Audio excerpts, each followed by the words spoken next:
Yeah, so to the people watching in chat or in the YouTubes right now, uh, this is the recap for Gman Division 1s, 2, and 3. We are going to start with Division 3 today, move to Division 2, and then Division 1. For today, we are going to go across all the teams and just have a little bit of a first impression.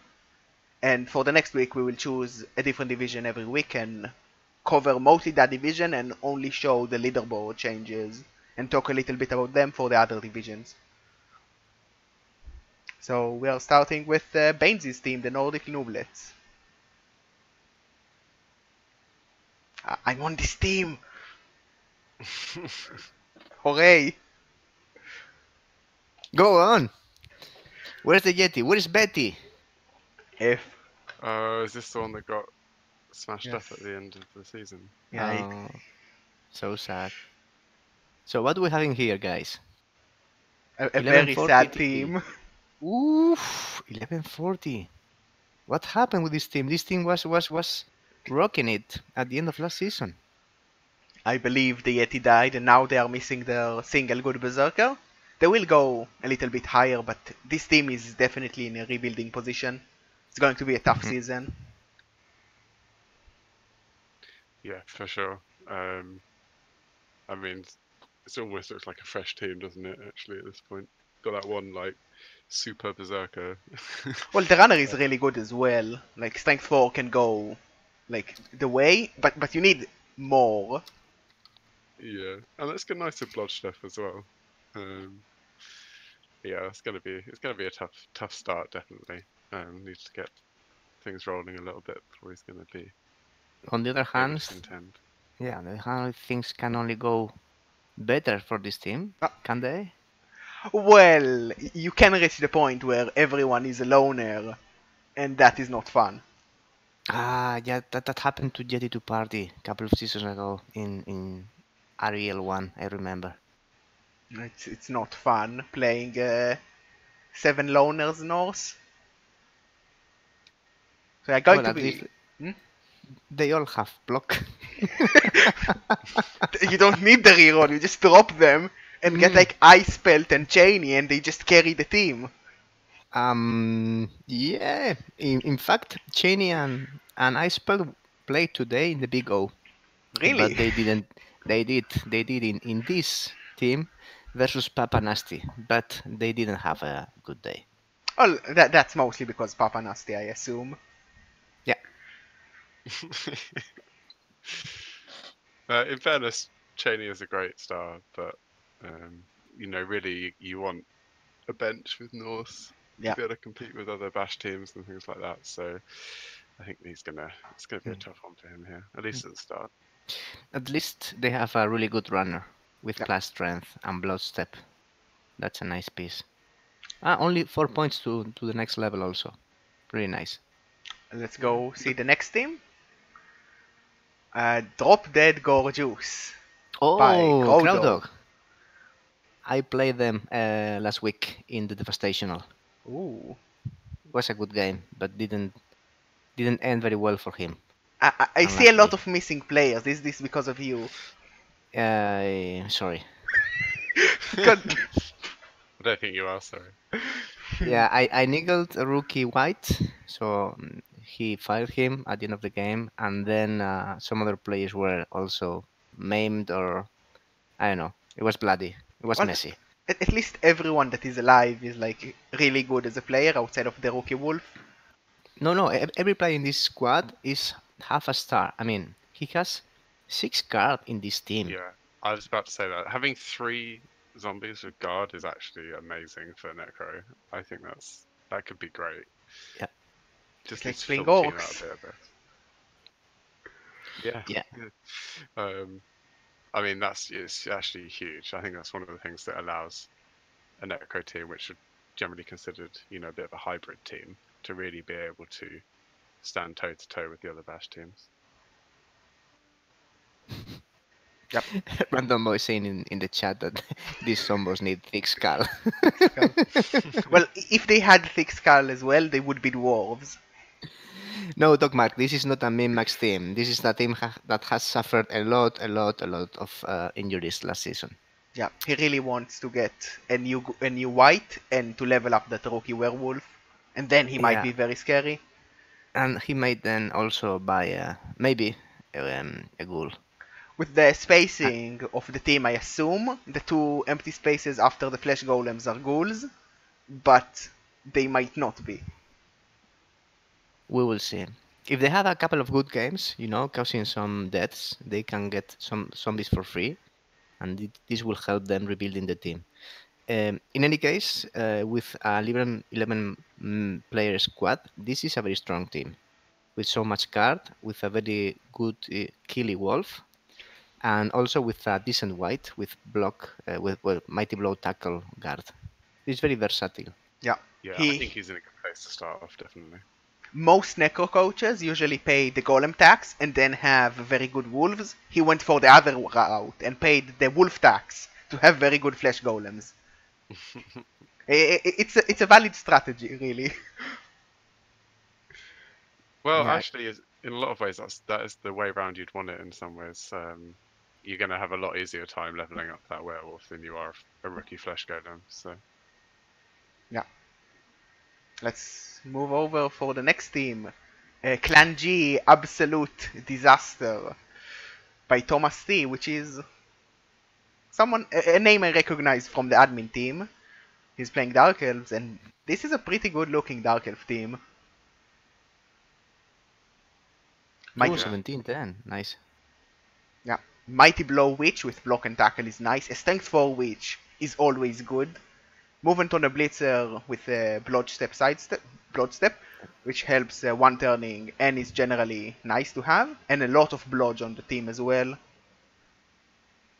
yeah. Leader on the runner, good for The the the run is good a real value. it's a real quarterback, eh? Yeah, So it's dump off, leader, accurate, and pass. Yeah, and nice. dodge. Yeah, it's a very nice one. We have better passers in Gman, but this is a very nice looking runner. Like if you do like the passing play, he is very valuable, and especially with that movement 8 blitzer, you can actually do some passing plays. Yeah,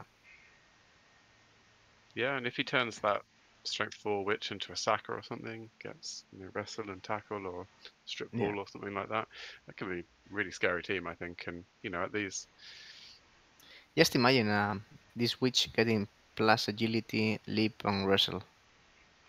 Well, like if we want everything, let's say it's get another strength, instead like just be strength 5 and break tackle, cause why not? Ah, I don't know. But yeah, very nice looking team. 12 players, for a proper surfer, go like get doubles, go juggernaut, and no guard.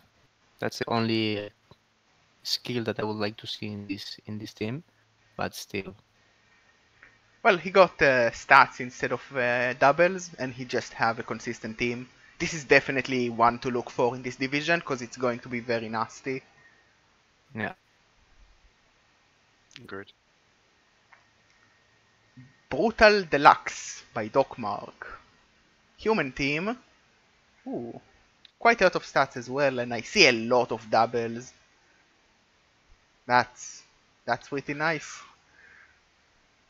Yeah, that's what you need as a human team as well, isn't it? Really, to be able to compete at higher team value, you need some decent rolls, some stats, or some doubles or something. Yeah, stats are key for the success of the team. However, rolling plus movement on the ogre, I'm not exactly sure. I would have What do you preferred to think? see. I would have preferred to see maybe Juggernaut, most likely something like Break Tackle or Grab, something Yeah, more consistent than movement. I feel like the movement sometimes it's probably going to be those one or two moments where it's going to be really important, and maybe it'll just manage you to get into a position that you would have been able to get into otherwise. But I think on a more regular basis, you would find that something like break tackle probably would help you more often. Um, something that I probably would have gone for. Yeah, but just imagine that what chat is saying, this ogre rolls plus movement in the next level, and then you have a movement 7 ogre, and you can make one touchdowns with him. And you take sprint on doubles. Yeah. Well, like, and then you get a one-day tournament made after him when he dies. well, the good thing about Hugh Jackman is that he didn't have silly skills, and he still managed. Just had belief in himself. He could do it. We saw him in action in the All Stars last week. It was fun. Yeah, well, it's the Superstar Shootout. The All Stars is a different league run by the Sorry for rookies. names. But yeah, it was fun to see Hugh Jackman do very well in that cup.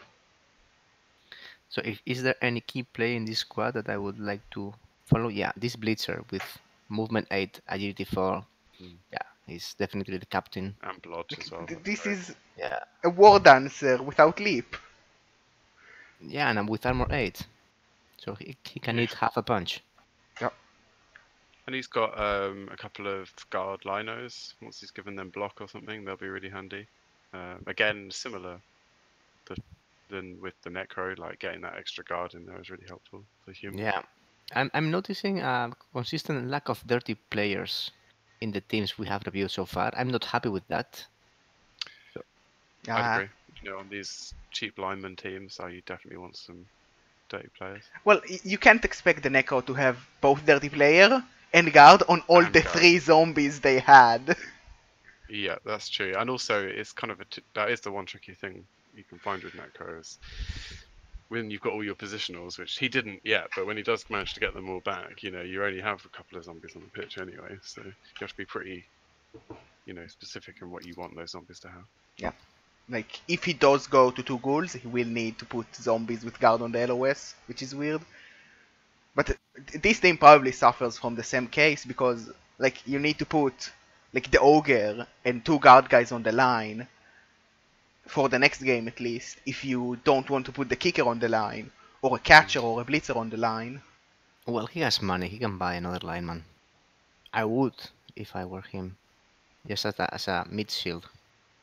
Yeah, but are you going to bench a guard on your defensive drive just to not put it on the LOS?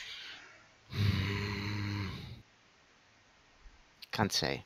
Yeah, I've benched my guards at times, especially when playing against bashy teams such as Chaos or developed Necro. I prefer to have some mid shields instead of exposed valuable card players. Yeah, that makes sense. So yeah, this is also a very nasty team. So much guard, and pretty fast with 3 catchers and the elf blitzer. Yeah, and then he's got a good stacker as well. Hey, we have Doc Mark in the chat. So who is nickeled? Lucio is nickeled. The rookie lineman is dead. The lineman. Oh, okay. So well, he needs a replacement. We don't care about him anyway. He's a rookie lineman. We only care about him once he gets his first level and it is dirty player. Then it becomes interesting.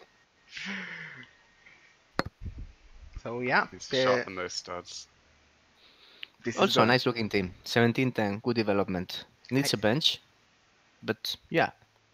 Looking competitive. Very scary team. To be honest, like after a game or two, you know, with half decent winnings, he could get that bench straight away. I think he could do quite well. Now we have Revolutionary Corpses, coached by Luck Lazy. Camry team. And Camry. What? Well. What the No, really. Oh. I am slightly confused. Why not? That's a pretty scary mummy. Although the agility feels wasted because it could have been break tackle. I don't understand. Okay, now let's think for a moment. This Tom Guardian can pick the ball in a 4+. Yeah, you hand off to him, and you just like win. Yeah, and then if his next level is break tackle, you don't stop him. Like, how do you stop Strength 6 from just like walking alone up the field and just scoring? This is Ram Tooth in the works, huh? Yeah. Just need movement. Oh, this is a really, really, really nice player. The team is not bad as well. A lot of stat buffs. The minus armors probably really hurt, but he has a nice thrower and two rather good blitzers. Some other funny choices, such as plus movement on the skeleton, that is now minus IV. That I guess that is going to get fired. And the Blitzra with guard and mighty blow, who got minus armor, that's also a pity. I don't know if I should. Would you fire a player at this level? Let's open this discussion. If it was mighty blow tackle, say, I might be less likely to fire him straight away because you can kind of blitz and run away again or something. But with guard, you maybe want to be basing people more, which obviously doesn't synergize well with the minus AV. So I'd probably get rid of him when I had the money to replace him. Well, the big problem is how difficult it is to actually level blitzers up. Like, unless you're Haringzord and can just pick up 5+, no reroll. Like, life is not easy at leveling blitzers. Like, your team is slow enough that you cannot really hand off at most games. I wouldn't hate keeping him, but for the long term, definitely replacing him is better. Also, the dirty player is MNG, which makes me very sad. Yeah. He has a kicker too, it's nice, and then he has a movement for block guard skeleton that you are not fighting at all.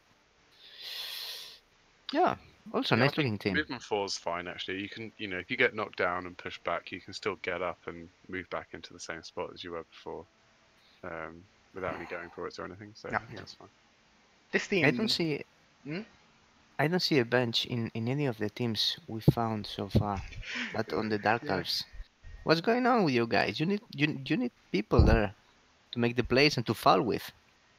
Losing to elves in bench is pretty pathetic. Yeah. Something's not quite right there. But in general, this seems like quite a strong team actually. Like for the most part, the Tomb Guardians are leveled up. Just got the one rookie, but got some levels on the other ones. I think you normally. I haven't played a lot of them to be honest, but I would expect normally you go Mighty Blow first, don't you? On the Tomb Guardians, just to help them level up. Yeah, Mighty Blow is nice, but Guard is so annoying. Like when you have 4 Tomb Guardians with Guard, like bash teams just can't do anything, especially if it's like dwarves, which don't have the natural strength 4, and you can just win game with Guard. So it's a difficult one. A lot of coaches like the Mighty Blow first because then you can go to Guard, but I don't hate the Guard pick first. It really depends on how your team is looking and how well you can hand off to Tomb Guardians. Especially when you look at your divisions, you can sometimes guess how many Tomb Guardians touchdowns you can make. Yeah, especially if you can make enough strength 6 agility 2 Tomb Guardian. just 4 of them. Wow. Very nice players. This Joseph S, I understand that is from Stalin. Probably. So we will keep an eye on him. Rules with an iron fist. So next team we have Pearls by the non-high elves, like non-high elves of Mr. Ladybug.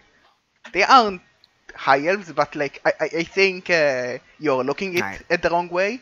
High elves are the budget one that suck. So also we have a David Bowie already, and I really like David Bowie. Very important for any pro elf team. So what do you think about the team? Well, the theme is lovely. I think I followed these guys some games last season, and I found it very, very funny. The team is terrific. Look at that. You have a movement 10 catcher. You have an agility 5 catcher, an agility 5 lineman, because why not? Then you have a blood step tackle frenzy blitzer. That is very nice for surfing. Then you have the same piece, but instead of frenzy, you have mighty blow for casual hits. Wrestle, how is it said? Roach catcher, and then a Yes. block catcher. So this team is only lacking a more developed thrower. But he has two in the bench. One is blotch and the other is block. Well, This team usually is for pro. powerful. Uh, Sorry for interrupting you. No. So Go usually on. for pro elves, like the thrower is not as important because you can just run like the normal elf game of just handoff or just be fast and run with the ball all the way. But like this is a very nasty team. Movement 10 will become a natural one Like me. turner. It was like me, a good thrower, but yeah, that makes sense. Especially when you have such two good blitzers, because these two blitzers are very, very good. The pro elf blitzer starting with sidestep is so much better than not starting with sidestep. The only thing I might have considered getting guard instead of mighty blow potentially, but that's only really because they have sidestep. I think that a player, a dedicated hitter or hunter in an elf team is a must. You need somebody able to deal some pain with some, let's say, guarantee. So I completely agree with this choice. With the other elf that is more than utility player, Frenzy is a good choice for surfing. If he would level again, I may think of diving tackle. Yep, diving Could tackle is nice be to have. super annoying. Super annoying. Like Yeah, this team synergize really well can, together. like if you get the one turner to get the sure feet sprint and maybe dodge as well, like you have pretty much a gutter runner, but on an elf team, so the rest of the team is really good as well. Yeah. And like this team can go a long way if no one dies, but it's elves and they are armor 7, so people die. Yeah. Yeah. And bounties exist. Yeah.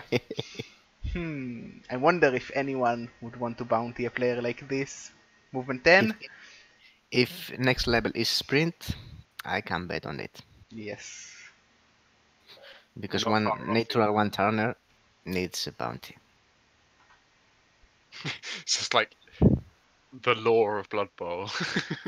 Oh, right, I Natural forgot. one-turners need bounties. It's like cheating. Come on, be Yeah. honest. Oh no, I agree with you.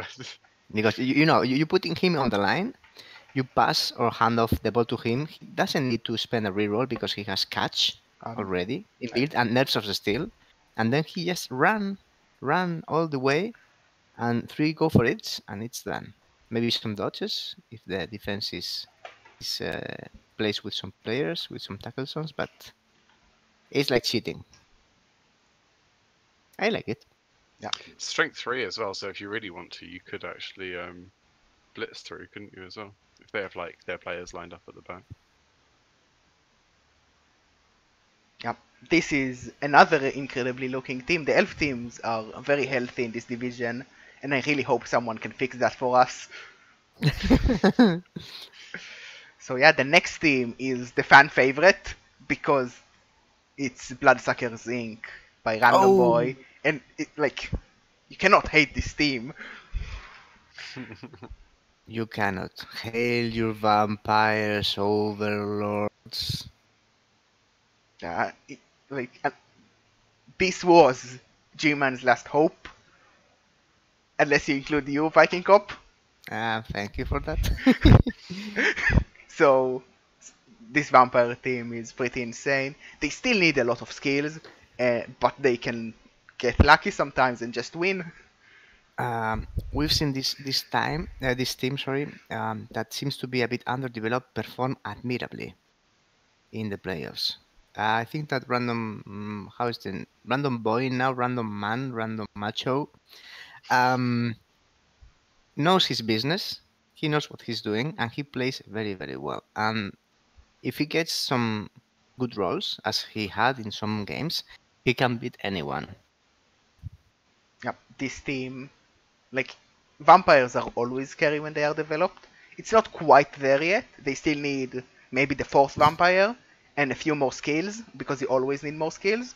But they have one vampire. The Bloodstep Pro is already looking very strong as a somewhat dedicated ball carrier, as we have seen in playoffs. Was he pro during playoffs? Or maybe he skilled For in the the last match, he had pro as well. He skilled after the HUD game. Yeah, and then he has a guard throw with a minus movement and an eagle, if I remember correctly. But that still is a good utility player, so he's not fighting him. And a dirty player, I approve. Plus couple of block, one wrestle, and one kick that is missing next game, I guess. So yeah, he only needs a bit more of a bench. He does have But 90k, which is enough for 2 thralls, which I assume will be bought before the next game. would you buy 2 thralls, or would you save for a 4th vampire? That's the question here. I think, like, if you don't have the bench, getting another vampire can just get you into more trouble. So bench comes before a vampire, but maybe you just buy 1 thrall instead of 2 to save a little bit for the vampire. Makes sense.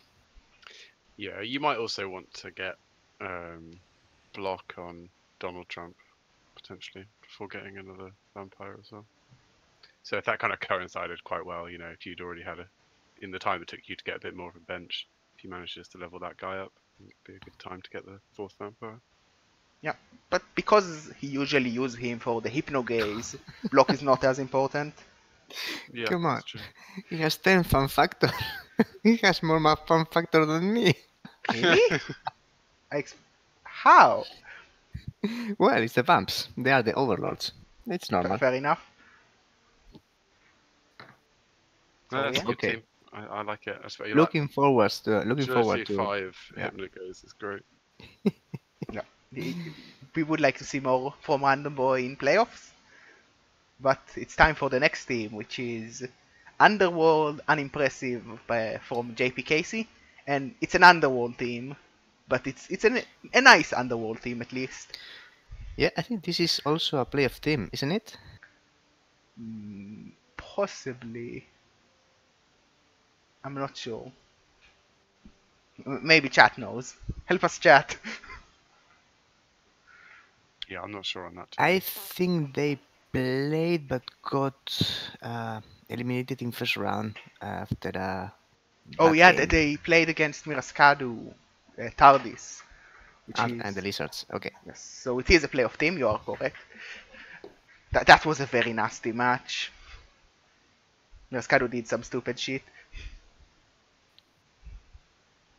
So yeah, this Underworld team is looking pretty good. You have one Skaven Blitzer, which is slightly developed. A rookie troll and the other Skaven Blitzer being rookies will hurt, but they have a very nice thrower for ball handling, 2 wrestle tackle line rats, probably some sort of ball suckers, and a very nasty strength 3 horns goblin, which proves to be so powerful because he blitzes as strength 4, so he just dodges into the cage because he's stunty and gets the ball. Can we see the player? Because I have not seen the mutation of horns in Gobos. Oh, it's... Oh, like it! it's a nice one. You also have, for more mutations, you have the extra harm 2 heads, which is also very nice looking. I really like the second head. And for a very disappointing one, you have the Skaven thingy, which is better on the thrower than on gutter runners, but is still somewhat disappointing compared to the floaty head of the goblin. 2 heads. Yeah, the goblin it's like 2 heads. Another head on top of the other. Kind of funny. Okay, yeah, but okay. So assessment. Team looks balanced. He has how many players? Well, he has quite Only a lot, I 12. believe. 12. Only 1 man bench. That has to hurt. Like, I play quite a bit of Underworld, and they are like a tier 2 team to the core.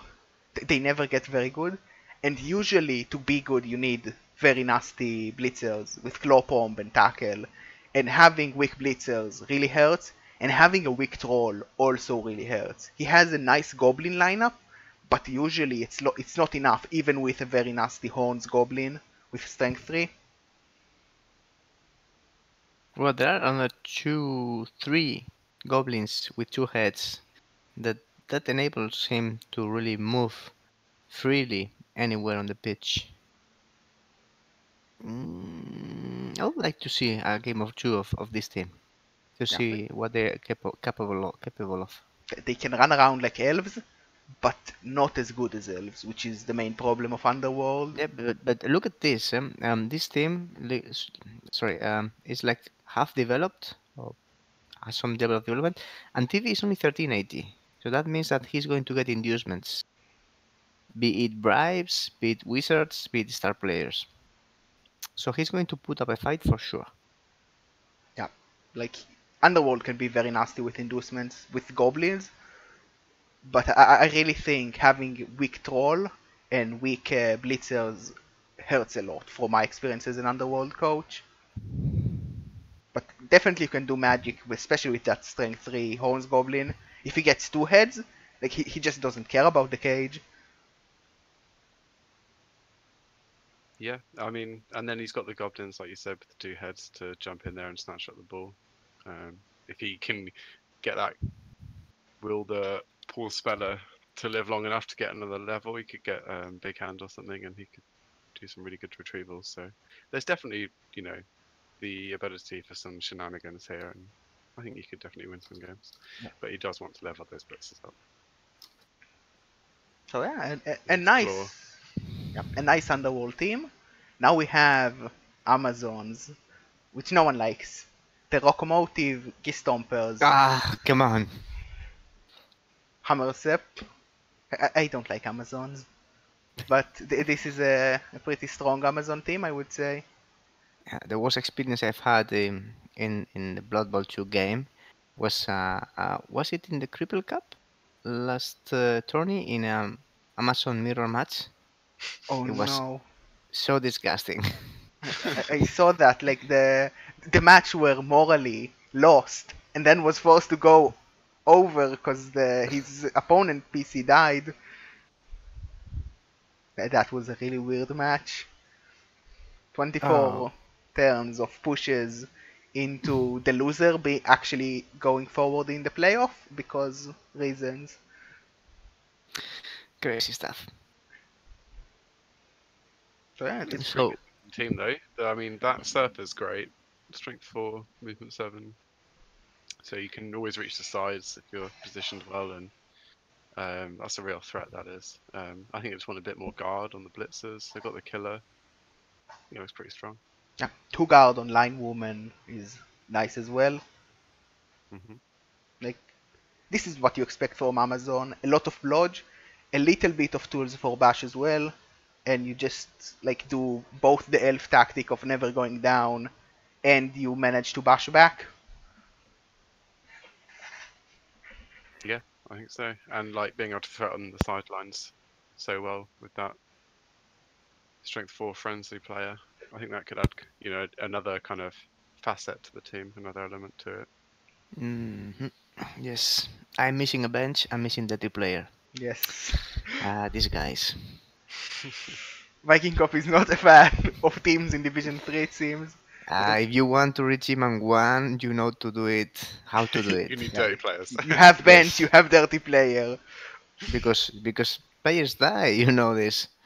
So just fill the gap. Yeah. So maybe the next team. Actually, no, it's Cayman. 14-20. It's not very high TV. It's going to get inducements against the more developed teams. Yeah.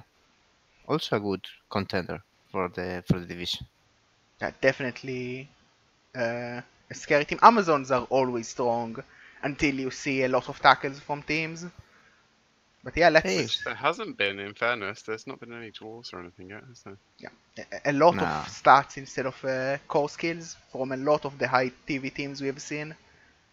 So the next team is also a very funny one because it's Primetime Nibblers by Sean Man, the team famous. Sean Man. The team famous for Big Rat. Yes. Where is Big Rat? Well, yeah. Oh, let's see. Big Rat was... No. Where is Big Rat? Where's the match with Big Rat? I'm trying. Here is Big Rat. There he is. We found Big Rat. He is here. Praise him. Yeah. Best player Yeah. on the team. Not even one. Lovely.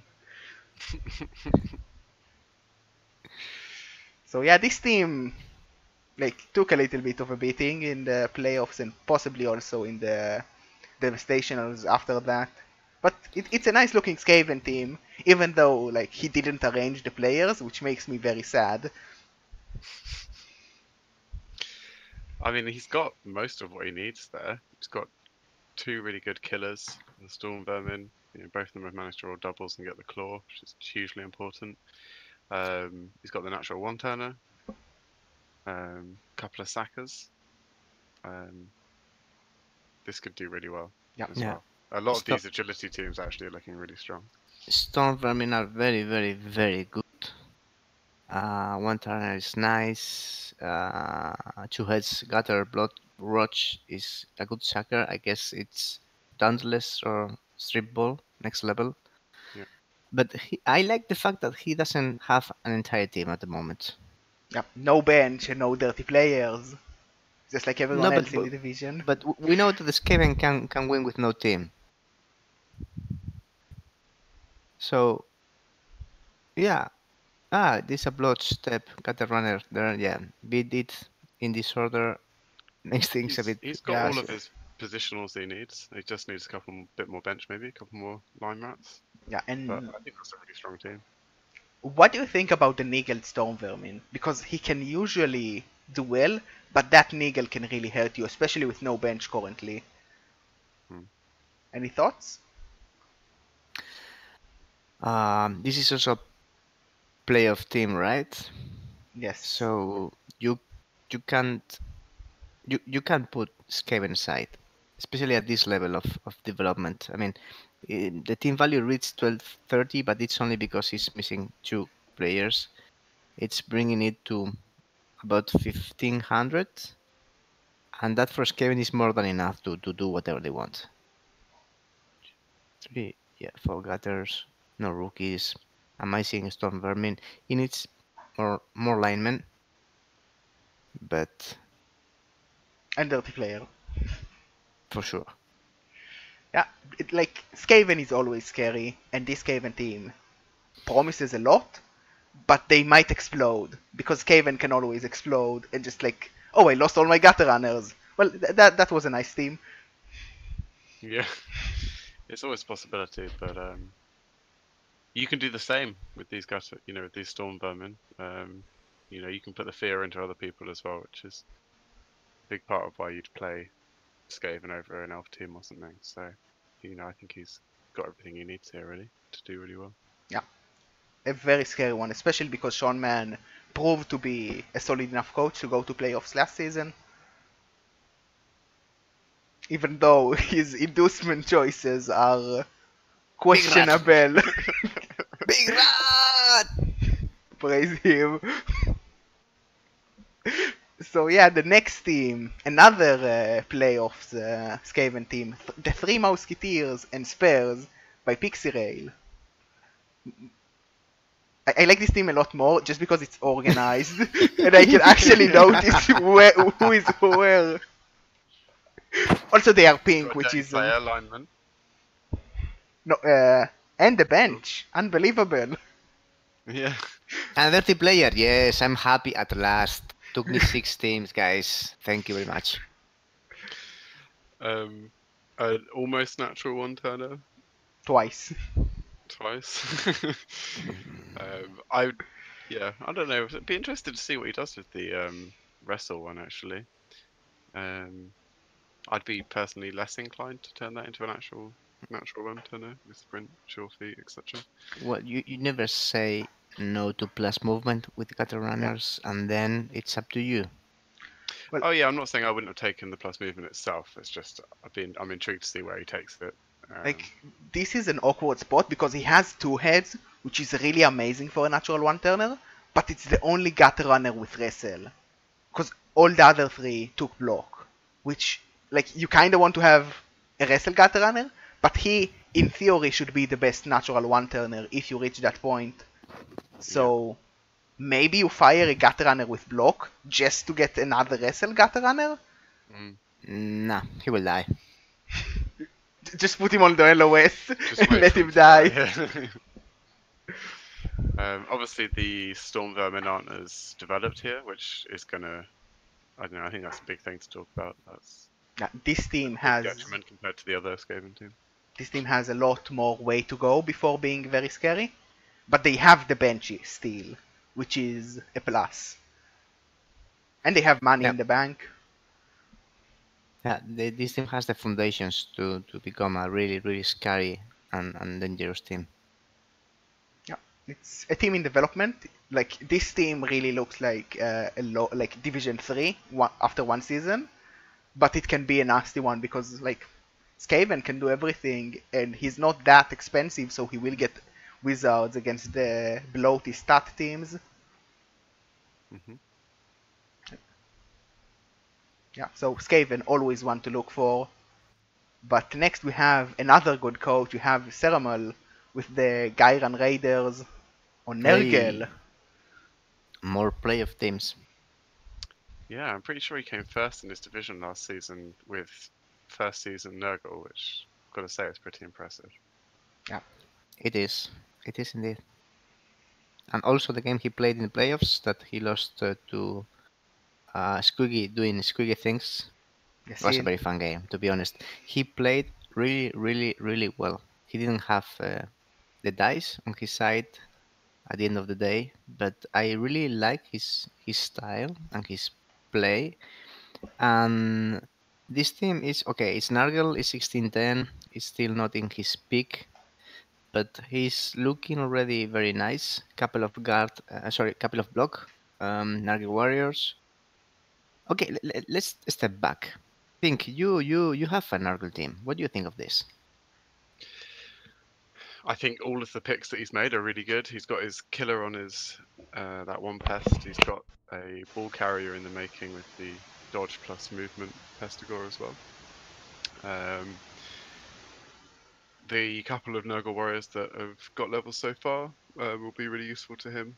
I like everything he's done with it, and obviously he's more than capable of doing well with it. If I had to put it on paper compared to some of the other teams we've looked at, I think it's not as strong. But that's nothing to do with the way that he's built the team. I think that's just because Nurgle just don't feel as strong in my mind until you do get to a really high team value. But like I said, he's proven that he can do really good things with it, so I wouldn't count him out by any means. What do you think about the 14-man roster with so many rotors? I approve. Because of the dirty player, you approve. I mean, they are free bribes. You have to understand that, and you will see me. I say it openly in Gman 1. I play with a 14, even sometimes 15 player roster, because you can foul with Banban this way. It does make the team like 1600 while only having so few skills. But I agree that it has its merits. But like this team needs more SPP on Nurgle Warriors, but it can be like one to look for maybe next season, especially because it's Ceramol and he's a very good coach. Yeah. Look at the Nurgle Warriors. There are 2 rookies, but Block Mighty Blow 1 is 1 SPP from leveling and possibly getting Claw, and then becoming the killer. The Block 1 is on 13, so it's a touchdown or MVP or a few SPPs from getting something else, maybe guard, I know. Probably Mighty Blow as well. Only one guarder in Bash team. Well, 2, you have a rotter with guard named Harry. Yeah, he's going to die and you know that. Well, he's a rotter, so yeah, it makes sense. Yeah, I remember Metal playing last season and getting level on his rotors and finally getting guard. And he told me, he's going to die next game. And he something like died next game, yeah. So yeah, like this is not a bad team, but it's Nergal, so it needs a lot more development. But it's a good coach, so like don't expect an easy match. And like to be honest, this. Sorry, Karen. I thought you... This is one me and Viking Cop need to fear, like a season or two down the line. Although Viking Cop is re-rolling, so I'm the only one getting destroyed by this team. Maybe. I thought I escaped the claw when you re-roll. I mean, if you skip forward a couple of games and imagine maybe he's got levels on 2 or 3 of those Nurgle warriors that are close to leveling up, suddenly I think the team would look a lot different. So, you know, maybe Also, the first couple of games will be a little rough, but if you can get those levels, then he could suddenly, I think he'd look a lot stronger. yeah. Also, the beast is a standard, but quite nice also. Yeah. Yeah, agreed. So next team is Chaos. Samoa Chaos. by Steve. And like this is the I like the same on all of my players build. It works. Okay, this is easy. We have a lot of known names here. We have pretty much most of the Blood Bowl streamers you can recognize. Also have Jimmy Fantastic. Heinz our best streamer, best name. Although Tomo is also one of us, so we like him as well. We Yeah, don't like there were Sage as much. some other names related to fire or something like that in the past, but I think that I saw them dying in the bot report in Discord, and he has been replacing them with some other players with names like streamers. Okay, this is built to be a chaos kill squad. Period. Yeah. Block, Mighty Blow, Claw, Tackle on all the warriors, probably something like that. Yeah, the only thing I might have done is at least maybe just one of those warriors. I would have done guard instead of the Mighty Blow as second pick. I think there's limited value in having more than 4 Mighty Blow, in that, you know, on on a receiving drive you get your 3 hits on the LOS and then you get your blitz, so you're getting on approximately 4 hits in. You know, sometimes you might be pushing people and you do get the extra hit, except, you know, so you are going to get to use it sometimes, but I personally maybe would have gone for a guard there. But at the end of the day, this is going to be really scary to play against. Yeah. And with, you know, even just slightly decent dice, you know, getting some removals, it could just roll over people, definitely. That's absolutely true. I mean, this is the perfect build for the Chaos Kill Squad, but it's 1560 TV. So let's say that it's medium to high TV, and he has 0 guard. And no dirty player as well. Dirty player is a lost battle in Division 3, so I'm not going to mention it anymore. But yeah, the fact that this 0 guard is going to punish him greatly against any team he faces. Yeah, we have seen teams with like 5-6 guard, and having no guard versus 5 guard means you lose the, like, even if they are strength 3, you are still losing the bash war. And, you know, having Mighty Blow isn't much help if you can't actually hit people in the first place. So I think it's a bit dicey, maybe. You know, it can kind of go one way or the other. Like if you get good positioning, or maybe the opponent ends up turning over quite early on in their turn and you get a bunch of hits in, this build could really work very well, but it could also backfire a little bit. It feels really all in as a game style. 16 SPPs, 18 SPPs, so they are far from leveling again. It's going to take them half the season, maybe the whole season, for them to get another skill, be it claw, be it guard, be it 2 heads, whatever. But, leap. Leap. Oh yes, leaping warriors are cool. But yes, with my playstyle, I don't agree with this build, with this mono-directional build. Let's call it like that. Let's see what happens in the next games. Yeah, it's really all in, but sometimes you just kill everyone and it works. So, last team, Davo's Dark Delight by Andy Davo. This is always a coach to look after because, one, you can watch the games live on his stream, which is nice, and he's a good coach. And he has a nice team. Why is Davo in Division 3? I thought he was in Division 2. No, he did worse than Random Boy in the playoffs, and Random Boy only got to 3. So I think the decision was all the fresh roll teams are going to go not higher than Division 3, which makes sense. Okay. Like, this is a very good elf team. You have so much blodge. You have a strength 4 witch and a mighty blow blitzer as well, a guard blitzer. It's pretty balanced out. It might be a little bit expensive, so he will face a lot of wizards, especially when the runner comes back. But he can definitely win games. 12-player roster. Seems that Gman has something with plus strength witches.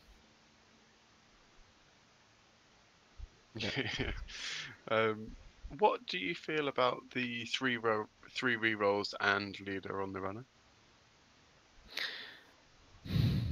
Well, if you go very aggressive on the elf style, you do need that 4 reroll sometimes. Especially like if you actively base up and try to stop them and force them to break the cage, then yeah, the 4th reroll is good. I don't remember how Andy plays, but like sometimes it has its usage. It's not too bad, although I would prefer to go drop the reroll and be slightly less bloaty so you don't give out wizards the whole season. Yeah, I'd be really intrigued to see what he said about it, because, I would be very happy to admit that he's obviously a much better coach than I am. So I'm not saying that he's wrong doing this, but if it had been me, I probably would have dropped down to 2 rerolls if I had leader on my runner. And I was just wondering maybe if you had any insights as to why he'd done that. But Yeah, that's a good point. To me, having 3 to 4 rerolls screams I'm going to be over aggressive with you. And I kind of like that.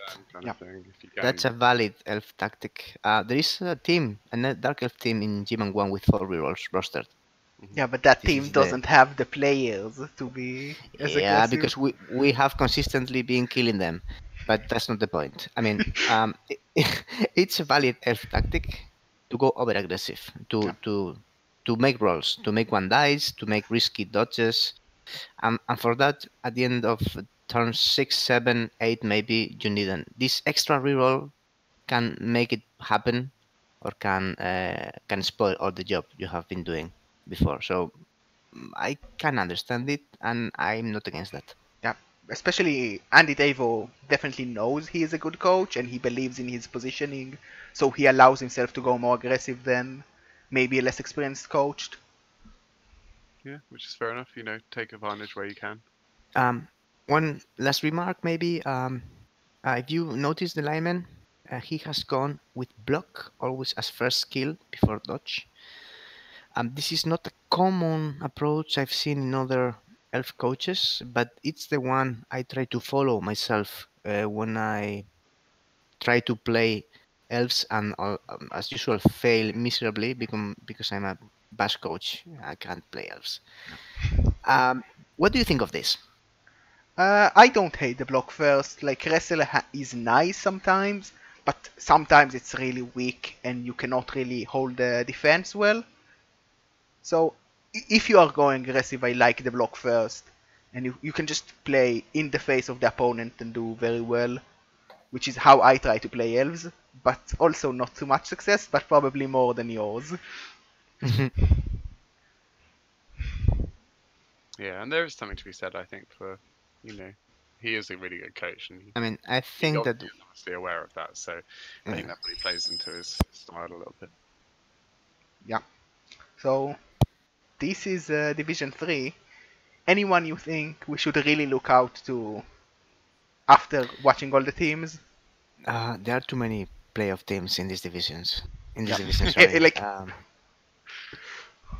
it's definitely a tough division to be in. Loads of really promising agility teams, which is nice to see. Highest TVs are always dark elves, maybe, or elves in general. So we have dark elves, pro elves, dark elves. And I actually think it could be a really interesting division. I think most of the teams have a genuine shot at doing well here. I think there's a couple of teams that are going to struggle, but Is for the is most there part, is that by team that is so? That was just a filler because someone Ah, didn't accept the ticket on time. It's my team, like okay. just a placeholder. No orcs in this division.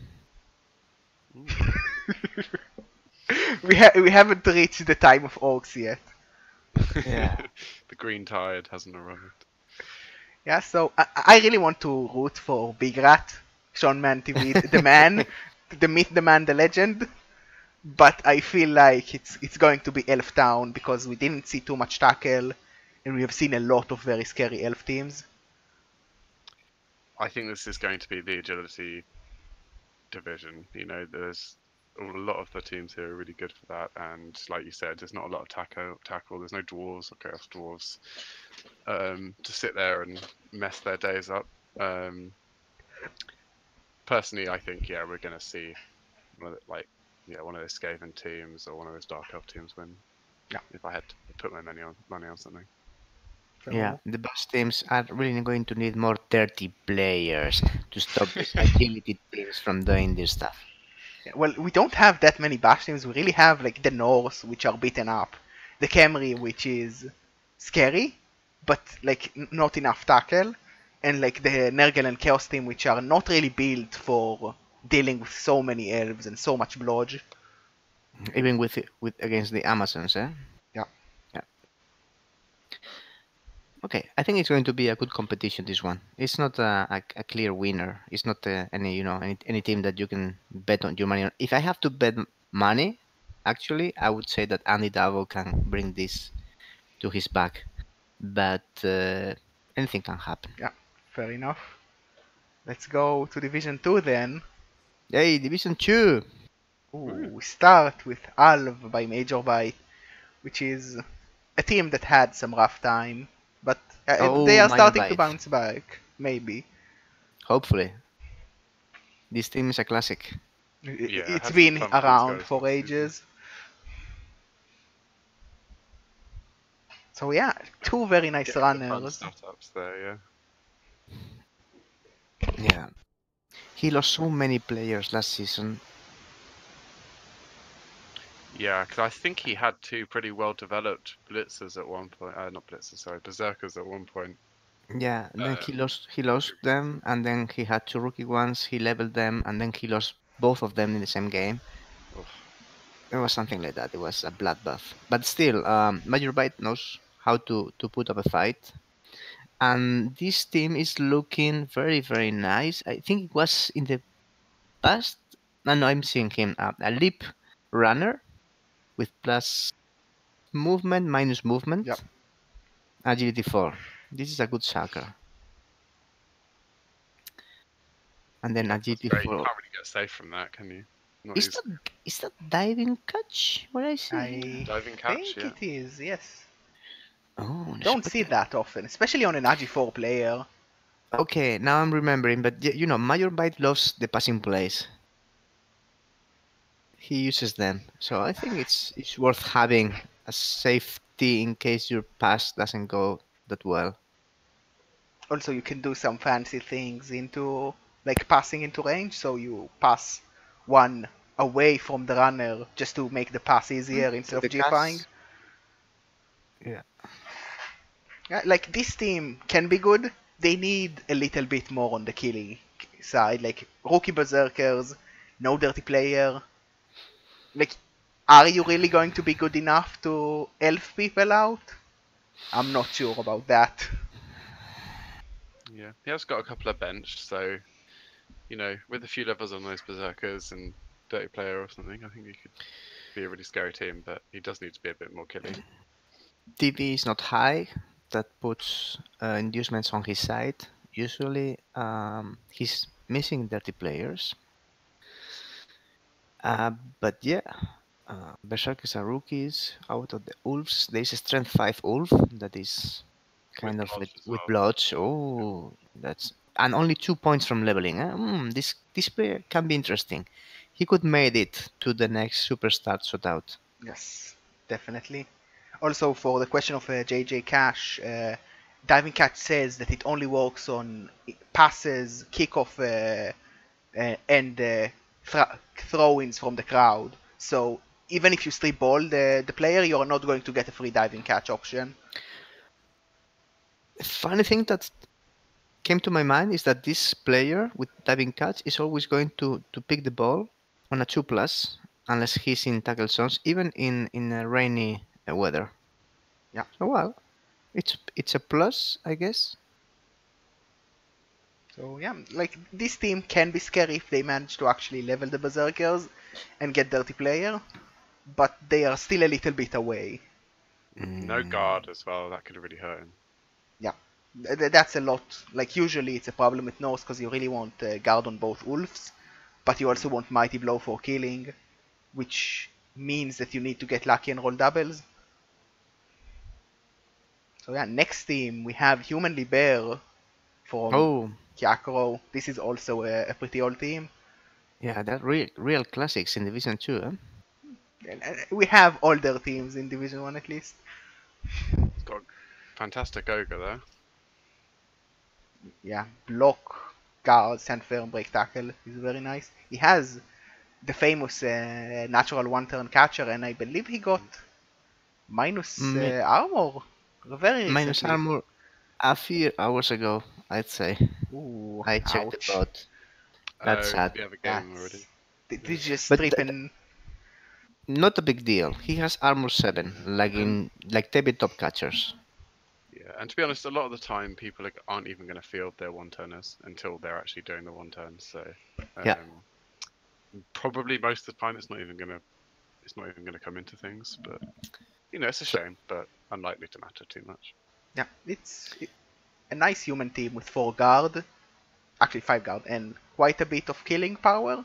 And definitely the one-turner can just win games on his own. Yeah, I mean it changes the way the game plays, doesn't it? So that's a huge thing. Decent amount of guard, a couple of killers. It's got the guard blodge lineman, which will be really helpful, just to beef up those numbers with the amount of guard you can get, etc. Yeah, I think that's a good team. Agility 4 thrower as well. That's an elf in the human team. That's very nice. Yeah. And then also the blogger. Ogre is level 5 already, so 4 skills. Roll doubles for block, and then he has standard stand firm guard, break tackle. Nice player. I like the team. Yeah. Yeah, I think it's really good. The main weakness is that they might just face teams that are a lot cheaper, especially when you add the one-turner to the team value. They are 1900 pretty much. So they might just get wizard every game against them, and that can really hurt. Makes the one-turn a lot less effective. Cancels out the one-turner, yeah, that's what I was going to say. Almost cancels him out in a way. But definitely a scary human team. Would have liked to see dirty players somewhere, but they are still pretty strong. Yeah, I like it. Yeah. Next team we have of Ice and Dire by some kind of wizard, another very old team, and a team that skipped a few seasons, I believe. Wizard is back. Yeah, the famous coach that took pass block instead of block on a wolf. Not here, but on Critical Cup. Yeah, I mean, classic wolves rolling, great level ups. Got the double for the mighty blow there, and you've got a plus strength. That's amazing. Yeah, plus strength block step is a very, very nasty piece. Unless it's not really dedicated to a specific role. I like having the whites as more in the support roles, like going guard first. I think that's quite nice, and especially when you do have the mighty blow wolf. Yeah, I think this is specific or more typical from necro teams, in which the white fill a different role than in under teams. So they're more support, and then they can build some more bash. But yeah, the team needs desperately to get guard, because it's not as strong as, let's say, undead or some other bash teams. And whites are an easy way to get it. The only thing I would say, I mean, when I've played Undead in the past, I've usually gone for the option of having like one killer white and one supporting white. The main reason being sometimes you don't really want to blitz with a wolf because of the frenzy. You know, it can get you into play. Either you can frenzy trap yourself, or even if that it's in itself isn't a problem, you can still end up drawing yourself into more exposed positions, and you end up getting hit back the next turn, for example. So sometimes I find it safer to be able to have a player that can just go in there and hit something and retreat back. I like to have a white being able to do that. But I've seen a lot of Necro coaches do this where they have two support whites, and it does seem really strong because I think, like you kind of mentioned, every bit of guard you can get just makes a huge difference. Yeah, like this is a very nice looking Neko team.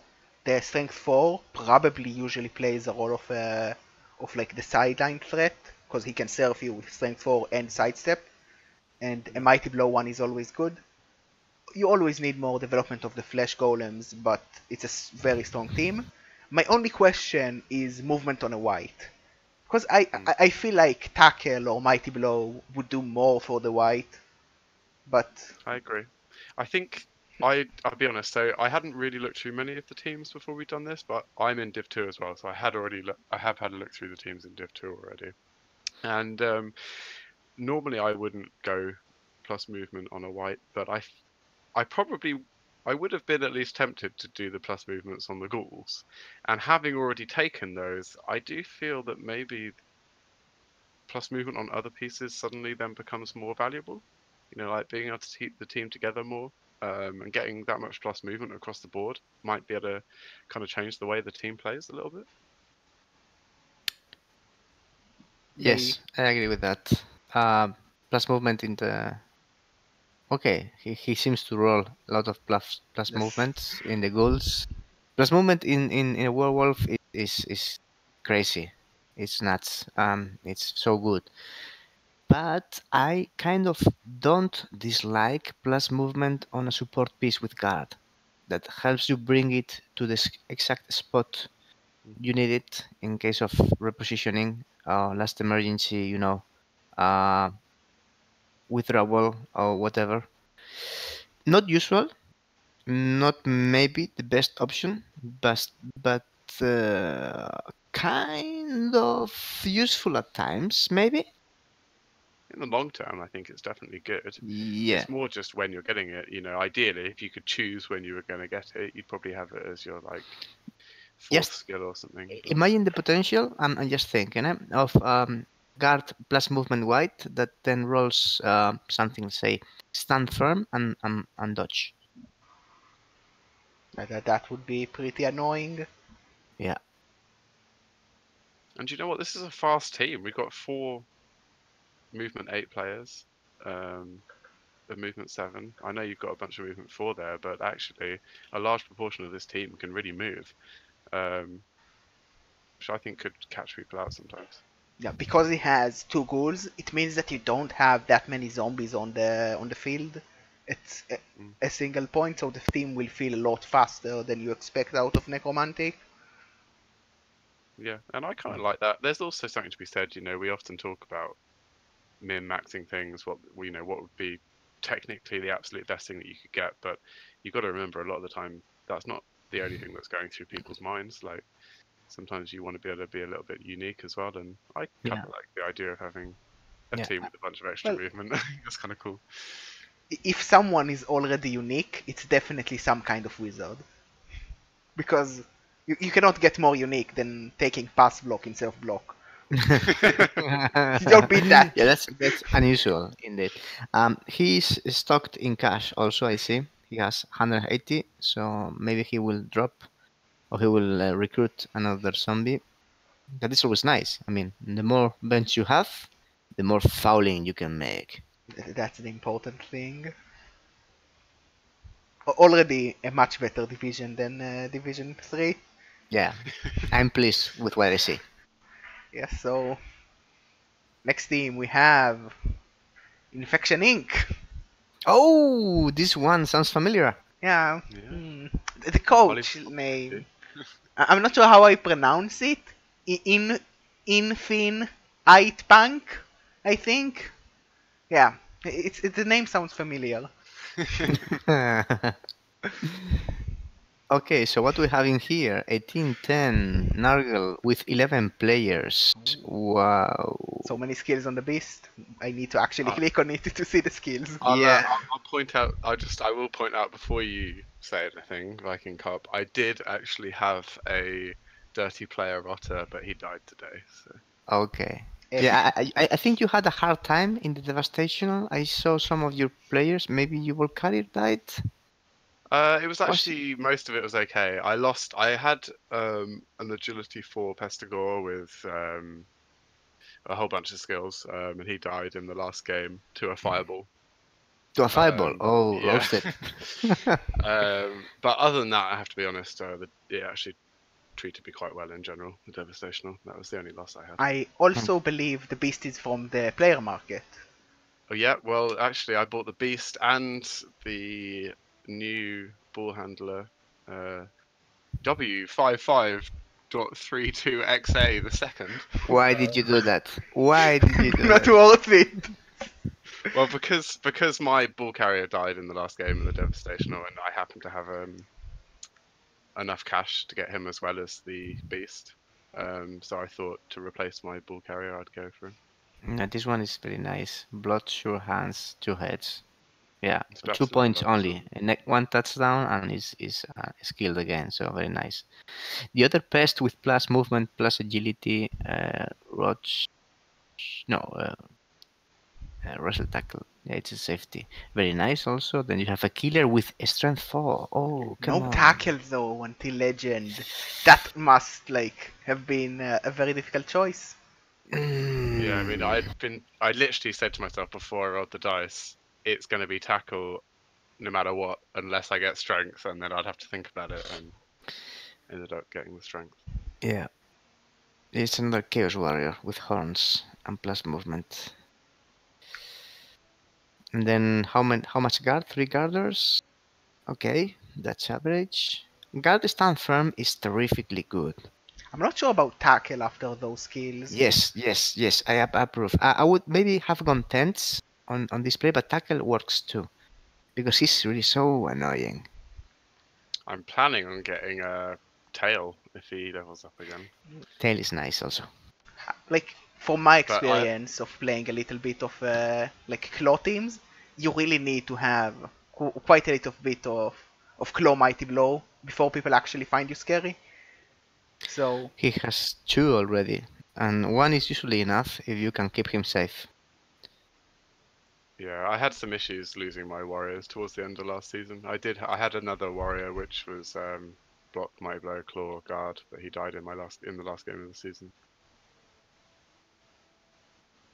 well, regardless, this team is quite scary. Very nice Pestigores. 2 good Nurgle warriors, 2 bad Nurgle warriors. A pretty amazing beast, especially because it's a market beast. But no dirty player. The beast has block. That's very nice. Yeah, this is one to be afraid of for next season as well, and maybe even in this season you can do some wonders. I think I know why Viking Cop is rerolling now.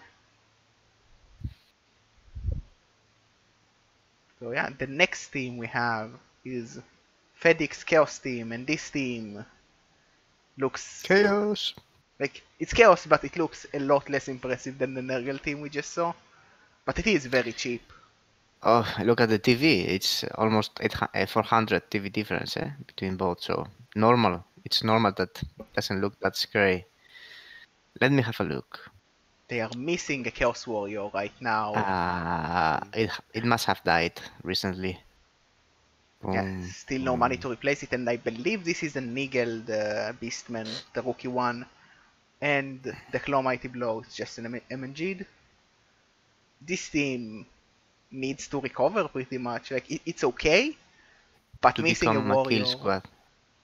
yeah, missing a warrior and having that Nigel Beastman that probably is going to get fired means that you are a lot behind on development, and your players are quite expensive, so might be a very difficult time developing and rebuilding. Yeah, I like it though. I think the skills that he's picked are good. The only thing that I personally might have done different is I might have gone frenzy instead of tackle on the strength 4 beastman. Turned him into a surfer, but that's just my own personal preference. I like surfing if I can. So. Yes, like surfing is nice. Also, no dirty player or bench. What I don't like is that he doesn't have really decent amount of guard. Only one beastman. It's one strength player with guard. One strength 3 player. Sorry. The Sucker has block tackle instead of wrestle tackle that I much favor when I try to build this kind of players. Yeah. The ball carrier has a really strong potential if he levels next with what I would say sure hands probably, because it's movement 7 and movement 7 means a lot in a beastman. But I think that this team needs a bit more development. Yeah, it definitely feels half-baked. I think looking at some of the other teams in the division, they're going to be they're going to struggle a little bit, I'd say, probably. Still, I must say that I began second division with a team looking like this, not very high TV. I was the underdog. I remember Gerber making the weekly recaps with Bleeding Hippie, pointing that but this team needs development. This team can put up a fight, and this team.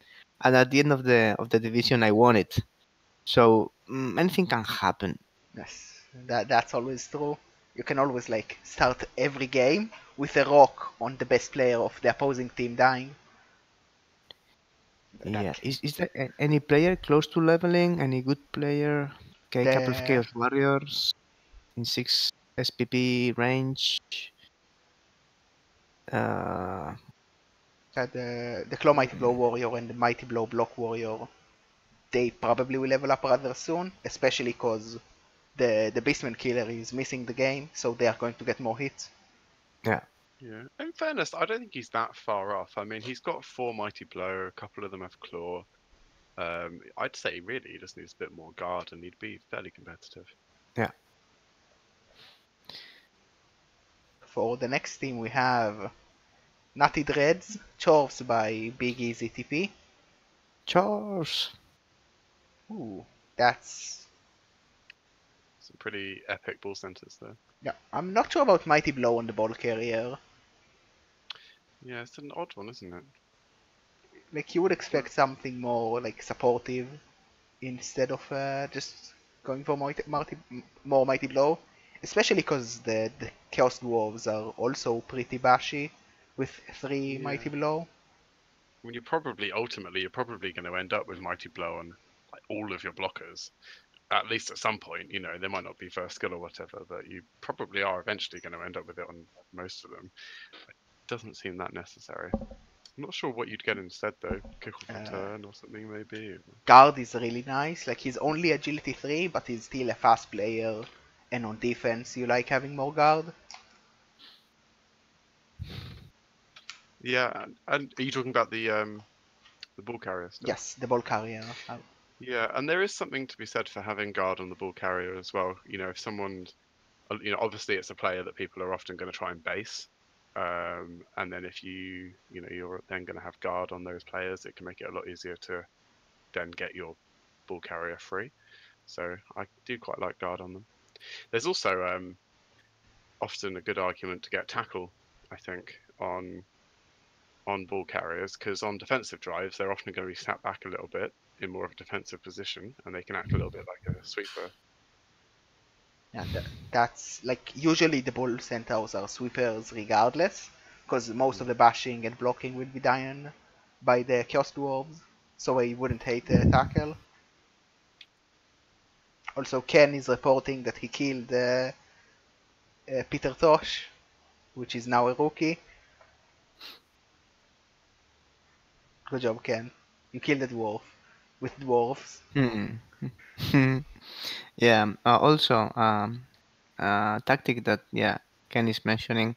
Last season, when his team was kind of falling apart because he suffered some heavy losses, he played with his inducements and started inducing guard linemen, mercenaries, and they worked really, really, really well. And if I remember correctly, it was Ken who destroyed Manus Atra's team, Yes. right? He turned Manus into a meme, yeah. Yeah.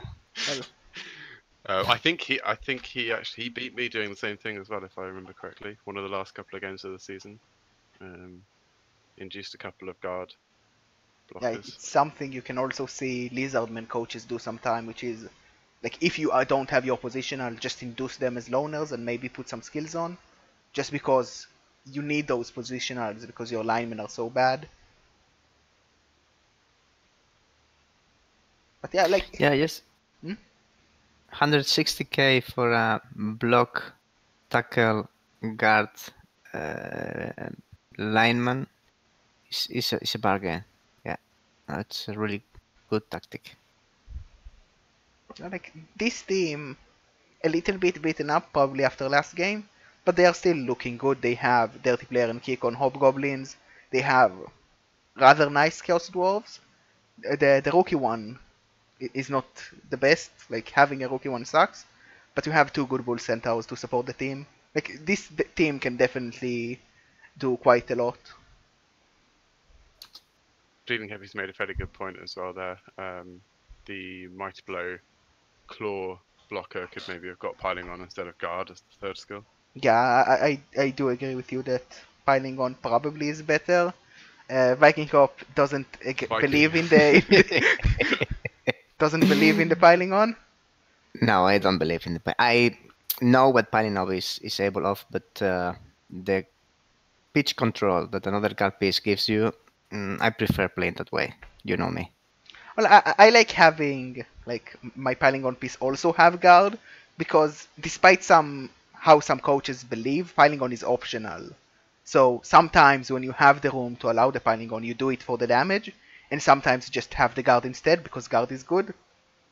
I only use piling on once or twice a game, probably, if I'm honest. But I still really think it's worth having. Like, there's Yeah. those moments where you just really want to get a removal, Because it's like or you're just free to use it. You know, if you know you don't need the player standing up next turn, and you're not going to get fouled or something. Can really Yeah. give you an edge. But I don't use it often. You know, it's something I'm quite reserved about. Well, piling us is always optional unless you are Papa Nasty. yeah, Papa Nasty like coded to his computer to instantly click the piling on. Who was it that piled on with their ball carrier? That was Philbo Baggins. That was Phil Yeah. Bobo. Best Gman coach ever. Yes. That was amazing. I loved it when he did that. That made me laugh so much. This is lovely. Also, I really like Bleeding Hippie's argument about piling on. He prefers pitch clear over pitch control. Pitch control. Okay, yeah. I mean, it's easy to control the pitch when they don't have any players, Yeah. right? Yeah. Right. Next team we have JJ Cash, which was in chat earlier with the Cash Crew part doc do. I don't know. Something. The second part. Part deux. Deux. My French is terrible. Yeah, same here. So this is also a playoff team. It's a nice human team. Like we have seen weirder teams, but this is very like simple. They have agility on the catchers, but they still go for the just be annoying with diving tackle strategy, and a frenzy guy with strength, which is very nice, and an agility blitzer with blodge, which is also very nice. I think the blodge diving tackle stand firm blitzer could cause some real headaches for people as well. Yeah, blodge diving tackle stand firm proves to be extremely annoying to deal with from experience. If he rolls his next level thick skull, we would have the younger cousin of hinder dejection. A lot of diving tackle actually on the team in total. 3. That's quite a bit. Unless you're Kislev and then you have more.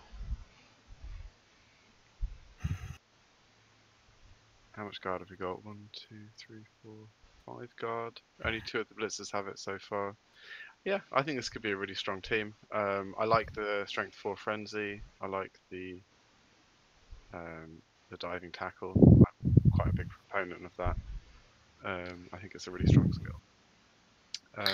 Leveled up Ogre. He's probably a bit disappointed he hasn't rolled a double, but still. So I think it's a really strong team. Yeah, it's a good human team, but for some reason, whenever I see a human team, like I always feel like they are a little bit weak. But this one actually seems a lot more solid, especially with the Strength 4 Frenzy guy. Only 2 Mighty Blow, and that's including the Ogre. So they might struggle to do that much damage. That's the only thing I'd say, maybe. They do have a lot of movement, like with 3 catchers and 3 agility 4 players. Probably allow playing More of an elf team. More of an elf, yeah. Yeah, definitely. Yeah. The other thing I would say is they don't have a sacker. Maybe would have liked to have seen one of the catchers. They don't have a ball carrier neither. Yeah, like I agree with Bleeding Hippie in chat. This team, like they might have some guard, but they will struggle against Bash because they don't have the Mighty Blow, and a lot of strength too does hurt in the Bash matchups because those are free targets. Like they cannot really fight with the rest of the team. Yeah, and I do really like diving tackle, but there's 3 of them on this team, and against the Bash coach, they're not going to be trying to move. It's like, yeah, you can come and stand next to me with diving tackle, that's fine. Yeah, like I'm just gonna kill him instead. Yeah, I'm just going to bash you into the ground. Yeah. I like the team, although I don't like the team without a thrower. I think it might be on the buying list. Yeah, with all that agility as well, like it's even more, value, I'd say, getting the thrower. You're gonna be able to use it more. I think we haven't seen any street ball player so far, so that's not really an issue. Are there Wood Elves in Division 2? We'll see later. Yep. Don't think so.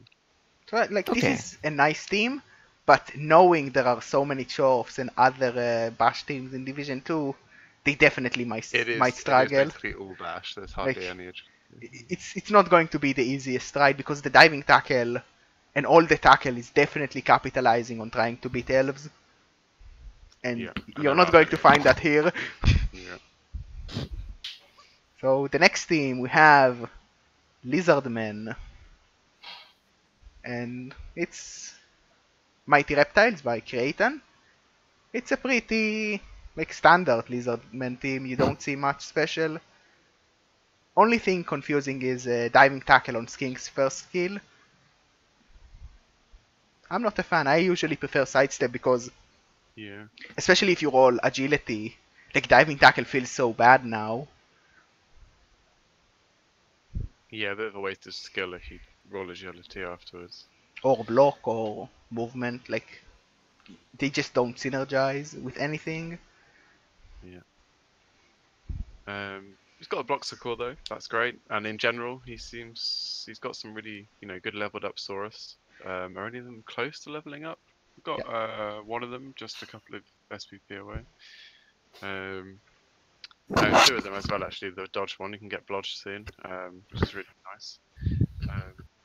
I think it's a pretty strong team. It's there's nothing really there's nothing that stands out hugely in terms of something that you wouldn't normally see. It's all quite standard, like you said, but strong. It all works.